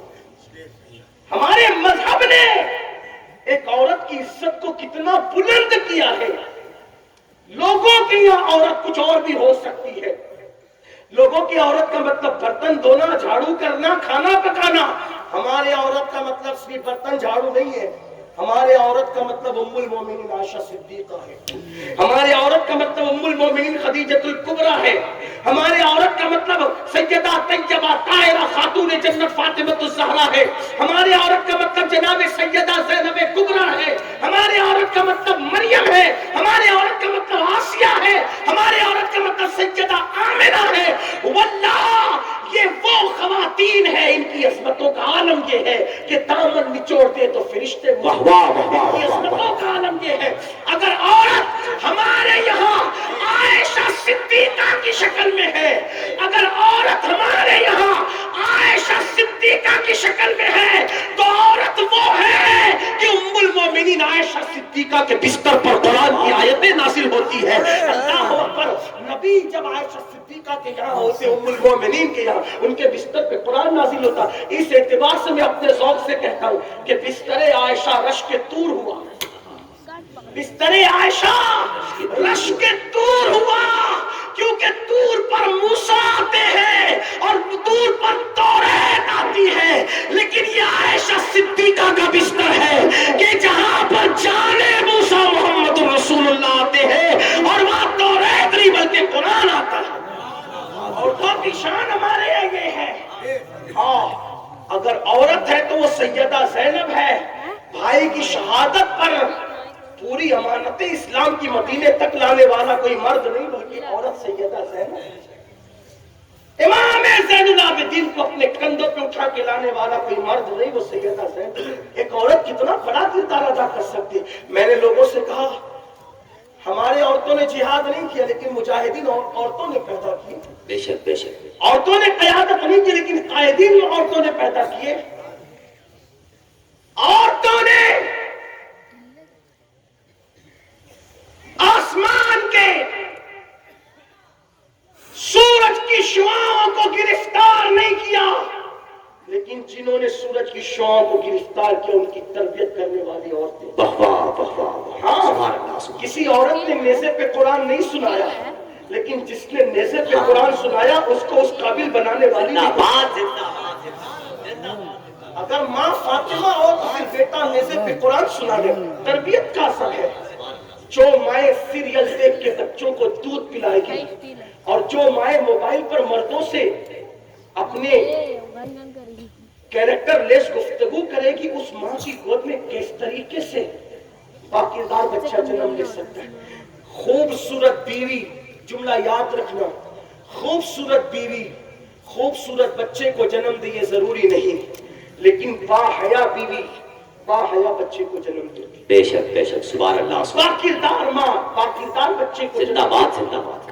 تو آج عورتیں بھی بے نقاب ہو رہی ہیں، بے حجاب ہو رہی ہیں۔ سیریل اور فلموں میں بھی ان کی توجہ ہے۔ مردوں سے بات کرنا کھلکھلا کر کے ان کے لیے کوئی عیب نہیں، الا ماشاءاللہ۔ سب عورتیں ایسی نہیں لیکن ہو رہی ہیں۔ ولیمے میں، شادیوں میں بے دھڑک عورتیں بے پردہ جا رہی ہیں۔ میں کہتا ہوں جو مذہب عورت کو مسجد میں آنے سے روک دے اس مذہب کی ماننے والی عورتیں ولیمہ میں بے پردہ کیسے زندہ جائیں؟ باد زندہ باد زندہ باد۔ کوئی روکنے کے لیے تیار ہی نہیں۔ مسجد سے بڑھ کر کوئی اور محفوظ جگہ ہے؟ بلکہ روئے زمین پہ سب سے بہترین جگہ مسجد ہے۔ بے شک بے شک، ہو سکتا ہے کہ میری بات سے کسی کو اختلاف ہو، میں ہاتھ جوڑ کے کہتا ہوں کہ میں کوئی مناظرے کا میدان کھولنے نہیں آیا، قادری فقیر ہوں، اصلاح کی بات لے کر کے آیا۔ ورنہ بھی لوگ کہیں گے کہ بخاری میں تو اجازت ہے، تم کیسے منع کر رہے ہو؟ میں نے کہا کہ بخاری میں تو اور بھی کچھ ہے، ابھی میں اس کا عنوان کھولوں گا تو پھر لوگوں کو برا لگے گا، لیکن میں ابھی وہ سب نہیں کھولتا، مجھے اصلاح کے لیے بٹھایا ہے۔ بے شک بے عنوان یہ شک، ہے، زندہ باد زندہ باد۔ ورنہ اور بھی چیز ہے۔ لوگوں کو صرف عورتوں میں کی مسجد کی حاضری پہ بخاری نظر آتی ہے، اور چیزوں پہ نظر نہیں آتی لوگوں کو، ان کو اور چیزوں پہ بھی نظر آنا چاہیے۔ ہاں، لیکن میں اس کا باب نہیں کھولنا چاہتا، لیکن صرف یہ کہنا چاہتا ہوں کہ مجھے بتائیں کہ جس مذہب نے اگر عزت خطرے میں پڑ جائے تو مسجد میں آنے سے منع کرتی۔ بلکہ آپ کو ایک بات بتاؤں، ام المومنین حضرت سیدہ میمونہ رضی اللہ تعالی عنہا، یہ حضور کی بیوی حضرت میمونہ ہے، جب حضور کے وصال کے بعد لوگوں نے کہا امی جان ہم یہ چاہتے ہیں کہ نبی کی پیاری زوجہ ہمارے ساتھ عمرہ کے لیے چلے، حضور کا وصال ہو گیا۔ حضور کے وصال کے بعد ام المومنین حضرت میمونہ سے کسی نے کہا کہ آپ ہمارے ساتھ عمرہ کے لیے چلے، تو ام المومنین فرماتی میں نے حج بھی کر لیا اور میں نے عمرہ بھی کر لیا، اب میرے نبی نے ہمیں گھر میں رہنے کا حکم، اب میں گھر سے باہر نہیں نکلتا، کیونکہ قرآن کیا کہتا ہے وَقَرْنَا فِي بُيُوتِكُنَّ، تم اپنے گھروں میں بیٹھی رہو۔ اللہ نے کہہ دیا ہم اپنے گھروں میں بیٹھی ہیں۔ آپ غور فرمائیں، امہات المومنین کی فکر یہ ہے۔ حالانکہ بعد میں ام المومنین حضرت میمونہ رضی اللہ تعالیٰ عنہ ان کا وصال مکے کے قریب ہی ہوا، لیکن آپ سے پوچھنا چاہتا ہوں کہ ان کی حیا کا عالم کیا تھا۔ حضرت عاتقہ رضی اللہ تعالیٰ عنہ، اللہ اکبر، حضرت عاتقہ رضی اللہ تعالیٰ عنہ، آپ کو مسجد میں آنے کا بڑا شوق تھا۔ حضرت عاتقہ ان کے شوہر کا جب وصال ہو گیا، میری بہنوں کی طرف ان کے شوہر کا وصال ہو گیا تو فاروق اعظم امیر المومنین غیظ المنافقین امام المجاہدین سیدنا عمر ابن خطاب رضی اللہ تعالیٰ عنہ نے آپ کو نکاح کا پیغام بھیجا کہ آپ کے ساتھ نکاح کرنا چاہتا ہوں۔ حضرت عاتقہ نے کہا امیر المومنین آپ کے ساتھ نکاح سے کون منع کرے گا، ہماری سعادت ہے، آپ کے ساتھ نکاح کرنا سعادت ہے، لیکن آپ عورتوں کو مسجد سے روکتے ہیں، اگر نکاح کریں گے تو بیوی ہو جاؤں گی، منع کریں گے تو رکنا پڑے گا، ایک شرط پہ نکاح کرتی ہوں کہ آپ سب کو روکتے ہیں مسجد سے، مجھے نہیں روکیں گے، میں مسجد جاؤں گی۔ آپ نے فرمایا ٹھیک ہے، تم نے جانا، ہم منع نہیں کریں۔ اب آپ روک رہے لوگوں کو، یہ مسجد جاری، آپ نے سوچا سب کو روکتے، اس کو نہیں روکتے چونکہ وعدہ کر چکے، تو آپ نے ایک ہیلا کیا۔ ہیلا کیا کیا کہ میمونہ رضی اللہ، حضرت عاتقہ رضی اللہ تعالیٰ، حضرت عاتقہ جب مسجد جانے لگی تہجد کے وقت میں، تو پہلے سے فاروق اعظم ایک کھجور کے درخت کے پیچھے چھپ گئے، اور جب وہ جا رہی تھی برقع اوڑھ کر کے، تو آپ نے زور سے ہاتھ ان کے سر پہ مارا اور پھر درخت کے پیچھے چھپ گئے۔ حضرت عاتقہ نے ادھر ادھر دیکھا اور زور سے پڑھا انا للہ و انا الیہ راجعون، زور سے پڑھا، اور اللہ کی بارگاہ میں سر اٹھا کے کہتی مولا تو جانتا ہے کہ مسجد میں آ کے عبادت کرنا مجھے کتنا پسند ہے مولا، مگر فتنوں کا دور آ گیا، پتہ نہیں میرے سر پہ کس نے حملہ کیا، میری آبرو خطرے میں پڑ گئی۔ اور پھر اس کے بعد مسجد نہیں گئی، مسجد نہیں گئی، گھر واپس گئی، اور پھر جب باہر نہیں نکلی، جب نکلا تو ان کا جنازہ باہر نکلا۔ اگر حیا کو خطرہ ہوا تو عورتوں نے مسجد جانا، زندہ باد زندہ باد زندہ باد۔ عزت کو خطرہ ہوا تو عورتوں نے مسجد جانا چھوڑا۔ اور آج عورتیں ولیمہ میں بن سمر کر جائیں، شوہر کے لیے نہیں بننا سمرنا، ولیمے میں جانے کے۔ مجھے حیرت ہے کیسے چینجنگ آ گئی، چینجز کیسے آیا۔ اسلام میں بننے سمرنے کا حکم شوہر کے لیے ہے، عورتیں گھر میں رہنے کے لیے نہیں سنورتی، عورتیں بازار جانا ہے تو سورے گی، ولیمہ جانا ہے تو سورے گی۔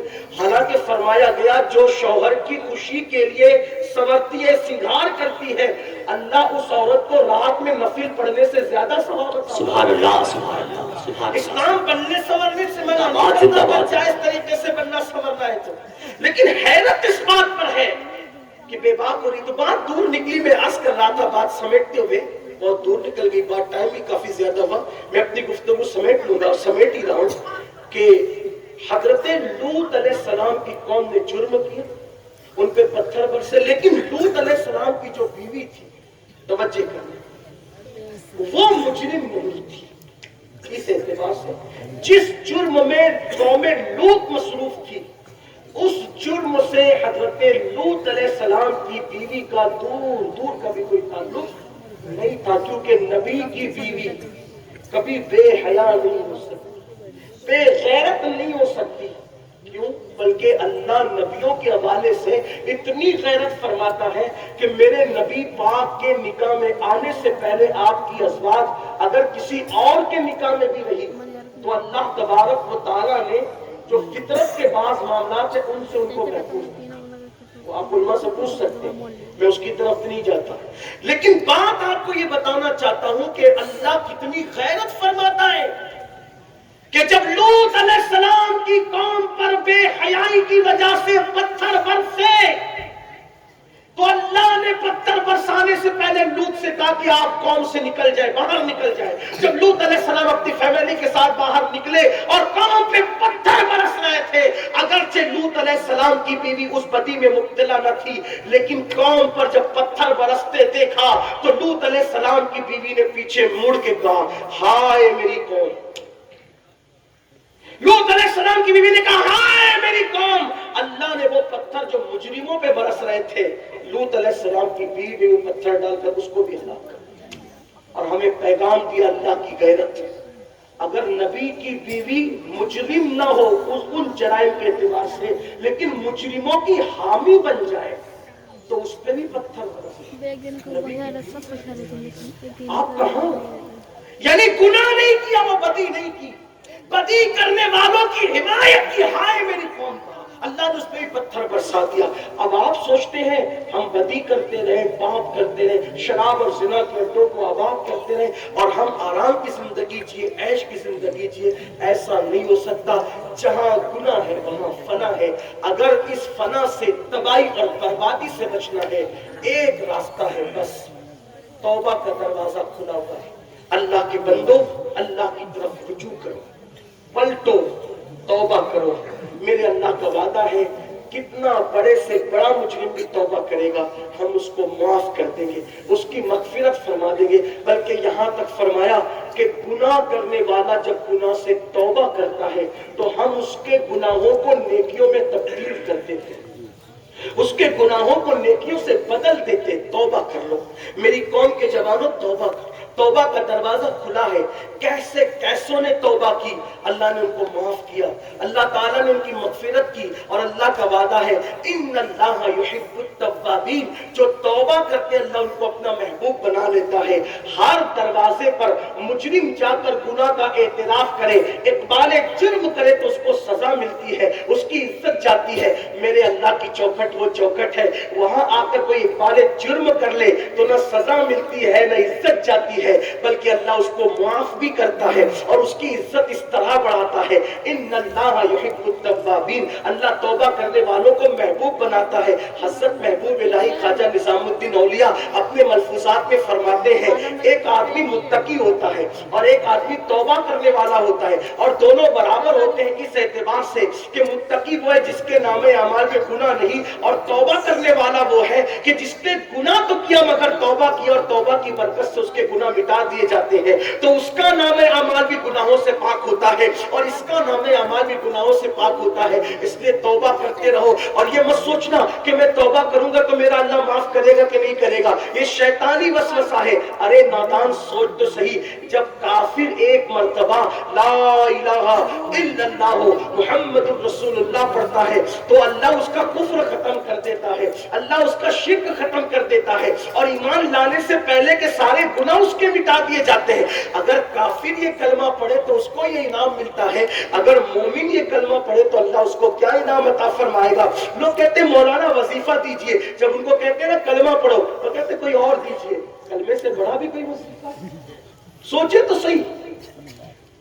میری قوم کا حال یہ بن گیا, چیزیں مول سے لو, چاہے فٹ پاتھ سے زیادہ غیر گزری ہو, یہ حال ہے لوگوں کا.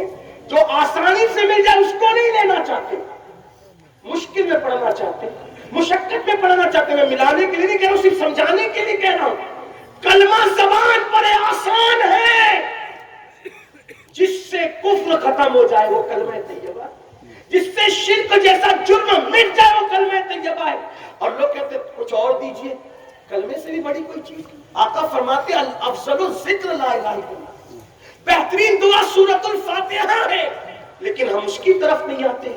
آئیے توبہ کریں, اللہ کی بارگاہ میں معافی طلب کریں. کیسے کیسوں نے توبہ کی, اللہ نے ان کو معاف کیا, ان کے جرائم کو معاف کیا, ان کو مقام ولایت عطا کیا. اس لیے ہم بھی اللہ کی بارگاہ میں توبہ کریں. حدیث پاک میں آتا ہے جب رات کا آخری حصہ آتا ہے اللہ رحمت کی چادر پھیلا کے کہتا ہے رات کے پاپیوں صبح ہونے سے پہلے پہلے توبہ کرو تاکہ میں تمہیں معاف کر دوں. اور جب غروب آفتاب کا وقت آتا ہے تو رحمت کی چادر پھیلا کے کہتا ہے دین کے گنہگاروں شام ہونے سے پہلے پہلے توبہ کرو تاکہ میں تمہیں معاف کر دوں.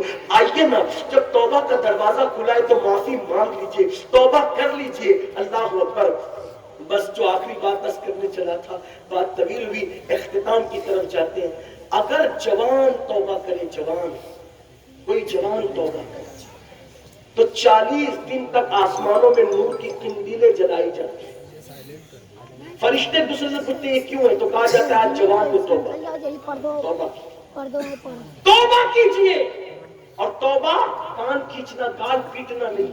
توبہ کیا, توبہ یہ ہے کہ اپنے اللہ سے عہد کرو اب گناہ کے راستے پہ نہیں جاؤں گا اور پھر نہ جانا, بس اسی کو توبہ. شرمندہ ہو جانا توبہ, اپنے اللہ سے عہد کرنا توبہ, گناہوں سے اپنے آپ کو روک لینا توبہ. بزرگوں نے فرمایا جیسے بکری کے تھن سے دودھ نکل کر اسی سوراخ سے دوبارہ اسی راستے سے دودھ نہیں جاتا, ایسے ہی گناہ سے توبہ کرنے والا پھر اس راستے پہ نہ جائے, یہ توبہ ہے. اور جو ایسی توبہ کرے اللہ اس کو اپنا محبوب اور مقبول بندہ بنا دے. بس وہ جو بات کرنی تھی, ایک شخص ہے آپ نے نام سنا ہوگا, ان کا نام ہے فضیل بن ایاز. ہمارے بزرگوں نے اس کو ایسے ہی پڑھا فضیل بن ایاز. وہ شخص جنگلوں میں ڈکیتی کرتے تھے, لوگوں کا معلوم فضیل بن ایاز. ایک دن قافلے کے اندر کوئی تلاوت کرنے والا قاری قرآن موجود تھا. وہ تلاوت کرتے ہوئے جا رہا تھا اور وہ اس نے پڑھا کہ کیا آیت پاک کا مفہوم ہے کیا ابھی وہ وقت نہیں آیا مومنوں کے لیے کہ اللہ کی خشیت سے ان کے دل اللہ کی بارگاہ میں جھک جائیں؟ کیا وہ وقت مومنوں کے لیے نہیں آیا کہ اللہ کی خشیت سے اللہ کی بارگاہ میں ان کے دل جھک جائیں؟ دل پہ اثر کر گئی، بات چوٹ کر گئی. فضیل نے فوراً کہا بالکل وہ وقت آ گیا، وہ وقت آ گیا، وہ وقت آ گیا. ساتھی آئے، آنے کے بعد کہا فضیل قافلہ آ گیا، بہت زیادہ مال سے لدا ہوا ہے، چلو لوٹے. فضیل نے کہا اب میں کیا لوٹوں، میں تو خود ہی لٹ گیا، میں کیا لوٹوں کسی کو، میں خود ہی لٹ گیا. اب فضیل لڑا، فضیل لٹ گیا. تو کیا مطلب کہ میں نے توبہ کر کے رب کی بارگاہ میں رجوع کر لیا، اب نہیں جانا اس راستے. دیکھو جب تم توبہ کرو گے تو پہلے قدرت ہی تمہیں آزمائے گی کہ تم کتنے پکے ہو. فضیل نے توبہ کی، بڑا قافلہ آ گیا تاکہ بتائے لوگوں کو جانچ کر کے توبہ ہوئی کہ مکر ہوا. اس لیے کہ جو گناہ کر، جو توبہ کر کے توبہ توڑ دیتے ہیں اللہ پھر معاف کرتا ہے، پھر توبہ توڑ دیتے اللہ پھر معاف کرتا ہے، پھر توبہ توڑ دیتے تو اللہ کی رحمتیں کہتی ہے بندے میرے ساتھ مذاق نہ کر، بندے میرے ساتھ مذاق نہ کر. حضرت مالک بن دینار کہتے ہیں میرے دوست کا انتقال ہوا اور اس کے سینے سے گرم گرم سانسیں نکل رہی تھی. اس نے کہا استغفر اللہ، توبہ کی. اس کے گھر کے کونے سے آواز آئی، کہا بندے بس کر، تو نے بہت توبہ کر کے توڑ دیا، بس کر. اللہ کبھی وہ دن کسی کو نہ لائے خدا کی رحمت روٹ جائے، اللہ کسی سے ناراض ہو جائے، اللہ وہ دن کسی کو نہ لائے. اے میری قوم کے جوانوں، اللہ نے تمہیں جوانی دی، وقت دیا، ٹائم دیا. اللہ کا واسطہ دے کر کہتا ہوں وقت کو ضائع مت کرو. پتہ نہیں کل کی صبح ہم میں سے کون دیکھے گا، کل تو چھوڑو کل کی خبر نہیں، صلاۃ و سلام تک کون رہے گا نہیں پتا. توبہ کر لو، بدل جاؤ، تبدیل ہو جاؤ، نکلو گناہ سے ہجرت کر کے اللہ کی طرف آؤ. ہاں میرا اللہ وہ ہے، حدیث قدسی ہے، میرے اللہ نے فرمایا جو میری طرف چل کے آتا ہے میری رحمت اس کی طرف دوڑ کر جاتی ہے. سبحان اللہ. تم نے سب کی طرف دوڑا، کبھی اللہ کی طرف بھی دوڑ کے دیکھو. تم نے سب سے پیار کیا، کبھی میرے اللہ سے بھی پیار کر کے دیکھو. تم نے سب سے دوستیوں کا ہاتھ بڑھایا، کبھی اس کی طرف بھی بڑھ کے دیکھو. تم نے سب کے لیے رویا، کبھی اس کے لیے بھی رو کے دیکھو. تم نے سب سے وفا کیا، کبھی اس سے بھی وفا کر کے دیکھو. تم نے سب کی بات مانی، ذرا اس کی بھی بات مان کے دیکھو. آؤ اللہ کے ہو جاؤ، آؤ اللہ کی طرف پلٹ جاؤ، آؤ اللہ کے لیے وقت نکالنے والے بنو. اپنی مصیبتوں میں در در پہ دستک دینے والوں کوئی اپنا نہیں ہے. اگر مصیبتیں آئے اچھی طرح وضو کرو، رات کے آخری پہر میں مصلی بچھا کے آنسوؤں کی سوگات اللہ کی بارگاہ میں پیش کر کے گڑ گڑاؤ. پھر رحمتوں کی بارش نہ ہو تو کہنا، پھر کرم کی بارش نہ ہو تو کہنا، پھر تمہاری بگڑی نہ بنے تو کہنا. اس لیے کہ سب کو ملتا ہے اسی وحدہ لا شریک کے در سے، اور ہمیں بھی اسی کے در سے ملے گا. آؤ نا سب سے امیدیں باندھنے والوں اپنے رب کی چوکھٹ سے وابستہ ہو جائے. اللہ اکبر.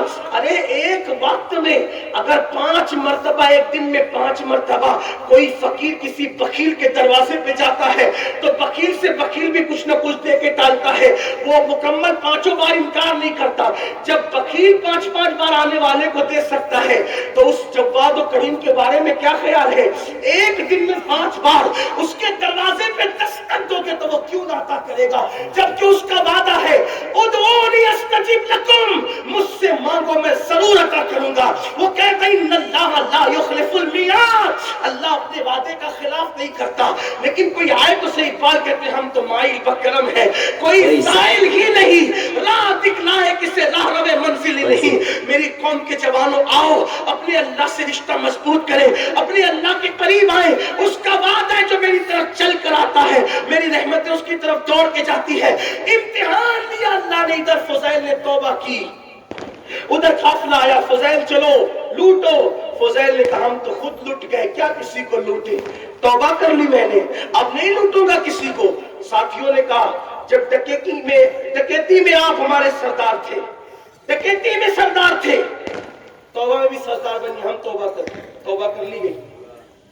میر عبد الواحد بن گرامی رحمت اللہ علیہ لکھتے ہیں توبہ کرنے کے بعد، چونکہ کچھ لوگ توبہ میں بھی چیٹنگ کرتے ہیں، مطلب کسی کا مال ہڑپ کر لیں گے لاکھوں کروڑوں روپیہ، پھر کہیں گے نہیں حج کر کے اب توبہ کر لی۔ یہ کون سی توبہ ہے؟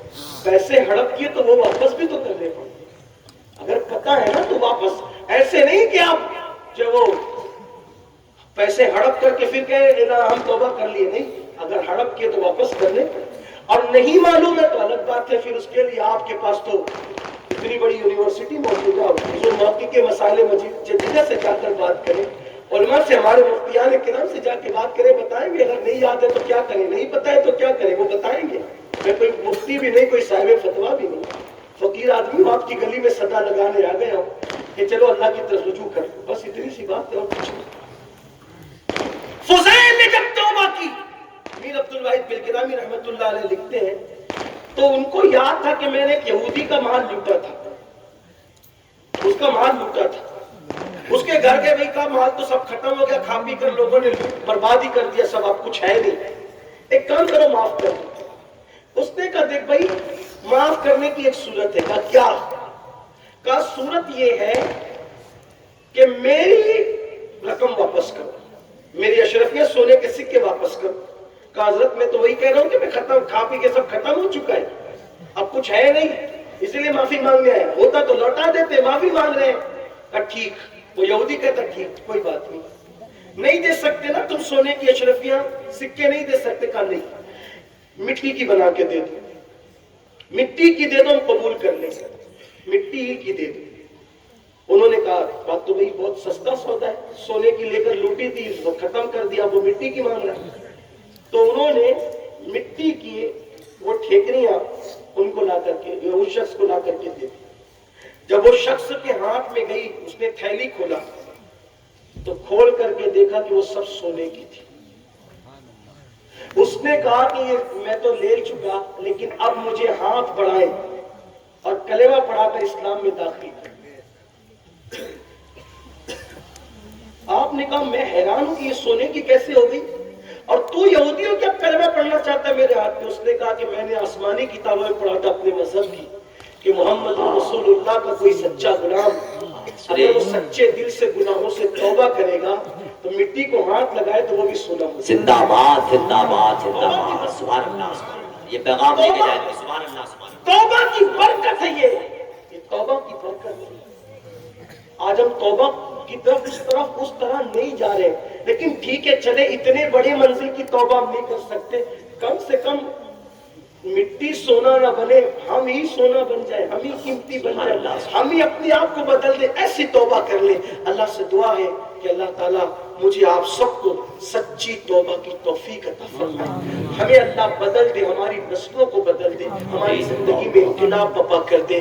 اور غوث پاک فرماتے ہیں جو میرا مرید ہے میں اس کو بغیر توبہ کے مرنے نہیں دیتا، میرے مریدوں کو توبہ کے بعد موت آتی ہے۔ غوث پاک سے اپنی نسبتیں مضبوط کریں، اولیاء اللہ سے اپنی نسبتیں مضبوط کریں۔ اللہ سے دعا ہے گفتگو کے درمیان اگر کوئی غلطی ہو گئی ہو، میری زبان سے کوئی غیر شرعی جملہ نکل گیا ہو، اللہ مجھے معاف کرے۔ استغفر اللہ ربی من کل ذنب واتوب الیہ۔ ابھی صلاۃ السلام ہوگا، دعا ہوگی، اور خاص طور پہ جو مبارک پور اور اطراف میں جو وبا پھیلی ہوئی ہے اس کے لیے ہم خاص دعا کریں گے۔ لیکن میری گزارش ہے، میں آپ کا مہمان ہوں، آپ سب میرے اہل مبارک پور میزبان ہیں۔ یہاں کی گلیاں چھوٹی ہے لیکن آپ کے دل بہت بڑے ہیں، سبحان اللہ، سبحان اللہ۔ اہل مبارک پور کے دل بڑے ہیں، گلیاں چھوٹی ہیں۔ اب ان چھوٹی گلیوں میں اتنے بڑے مجمع کے ساتھ گزرنا بڑا مشکل ہے۔ لوگ مسافہ کرنے کے لیے جب وہ دھکے بھی دے رہے، محبت ہے، قبول ہے، ناخن بھی چبو رہے، محبت ہے، قبول ہے، لیکن اگر ایسے ہی رہا، میں کہتا ہوں مسافہ کرنا سنت ہے اور مسلمان کو تکلیف دینا یہ حرام ہے۔ یہ کون سی ہماری بات ہے کہ ہم لوگ دیکھ رہے ہیں نہ بچوں کو دیکھ رہے ہیں۔ یقین جانے میرا اللہ جانتا ہے کہ مجھ سے مسافہ کرنے کا آپ کا جتنا شوق ہے میرا اللہ جانتا ہے، اللہ کو گواہ بنا کے کہہ رہا ہوں، کوئی دکھاوا ریاکاری نہیں کر رہا ہوں، اس سے زیادہ مجھے شوق ہے کہ میں آپ سے مسافہ کروں۔ لیکن یہ شوق کیوں ہے پتہ ہے؟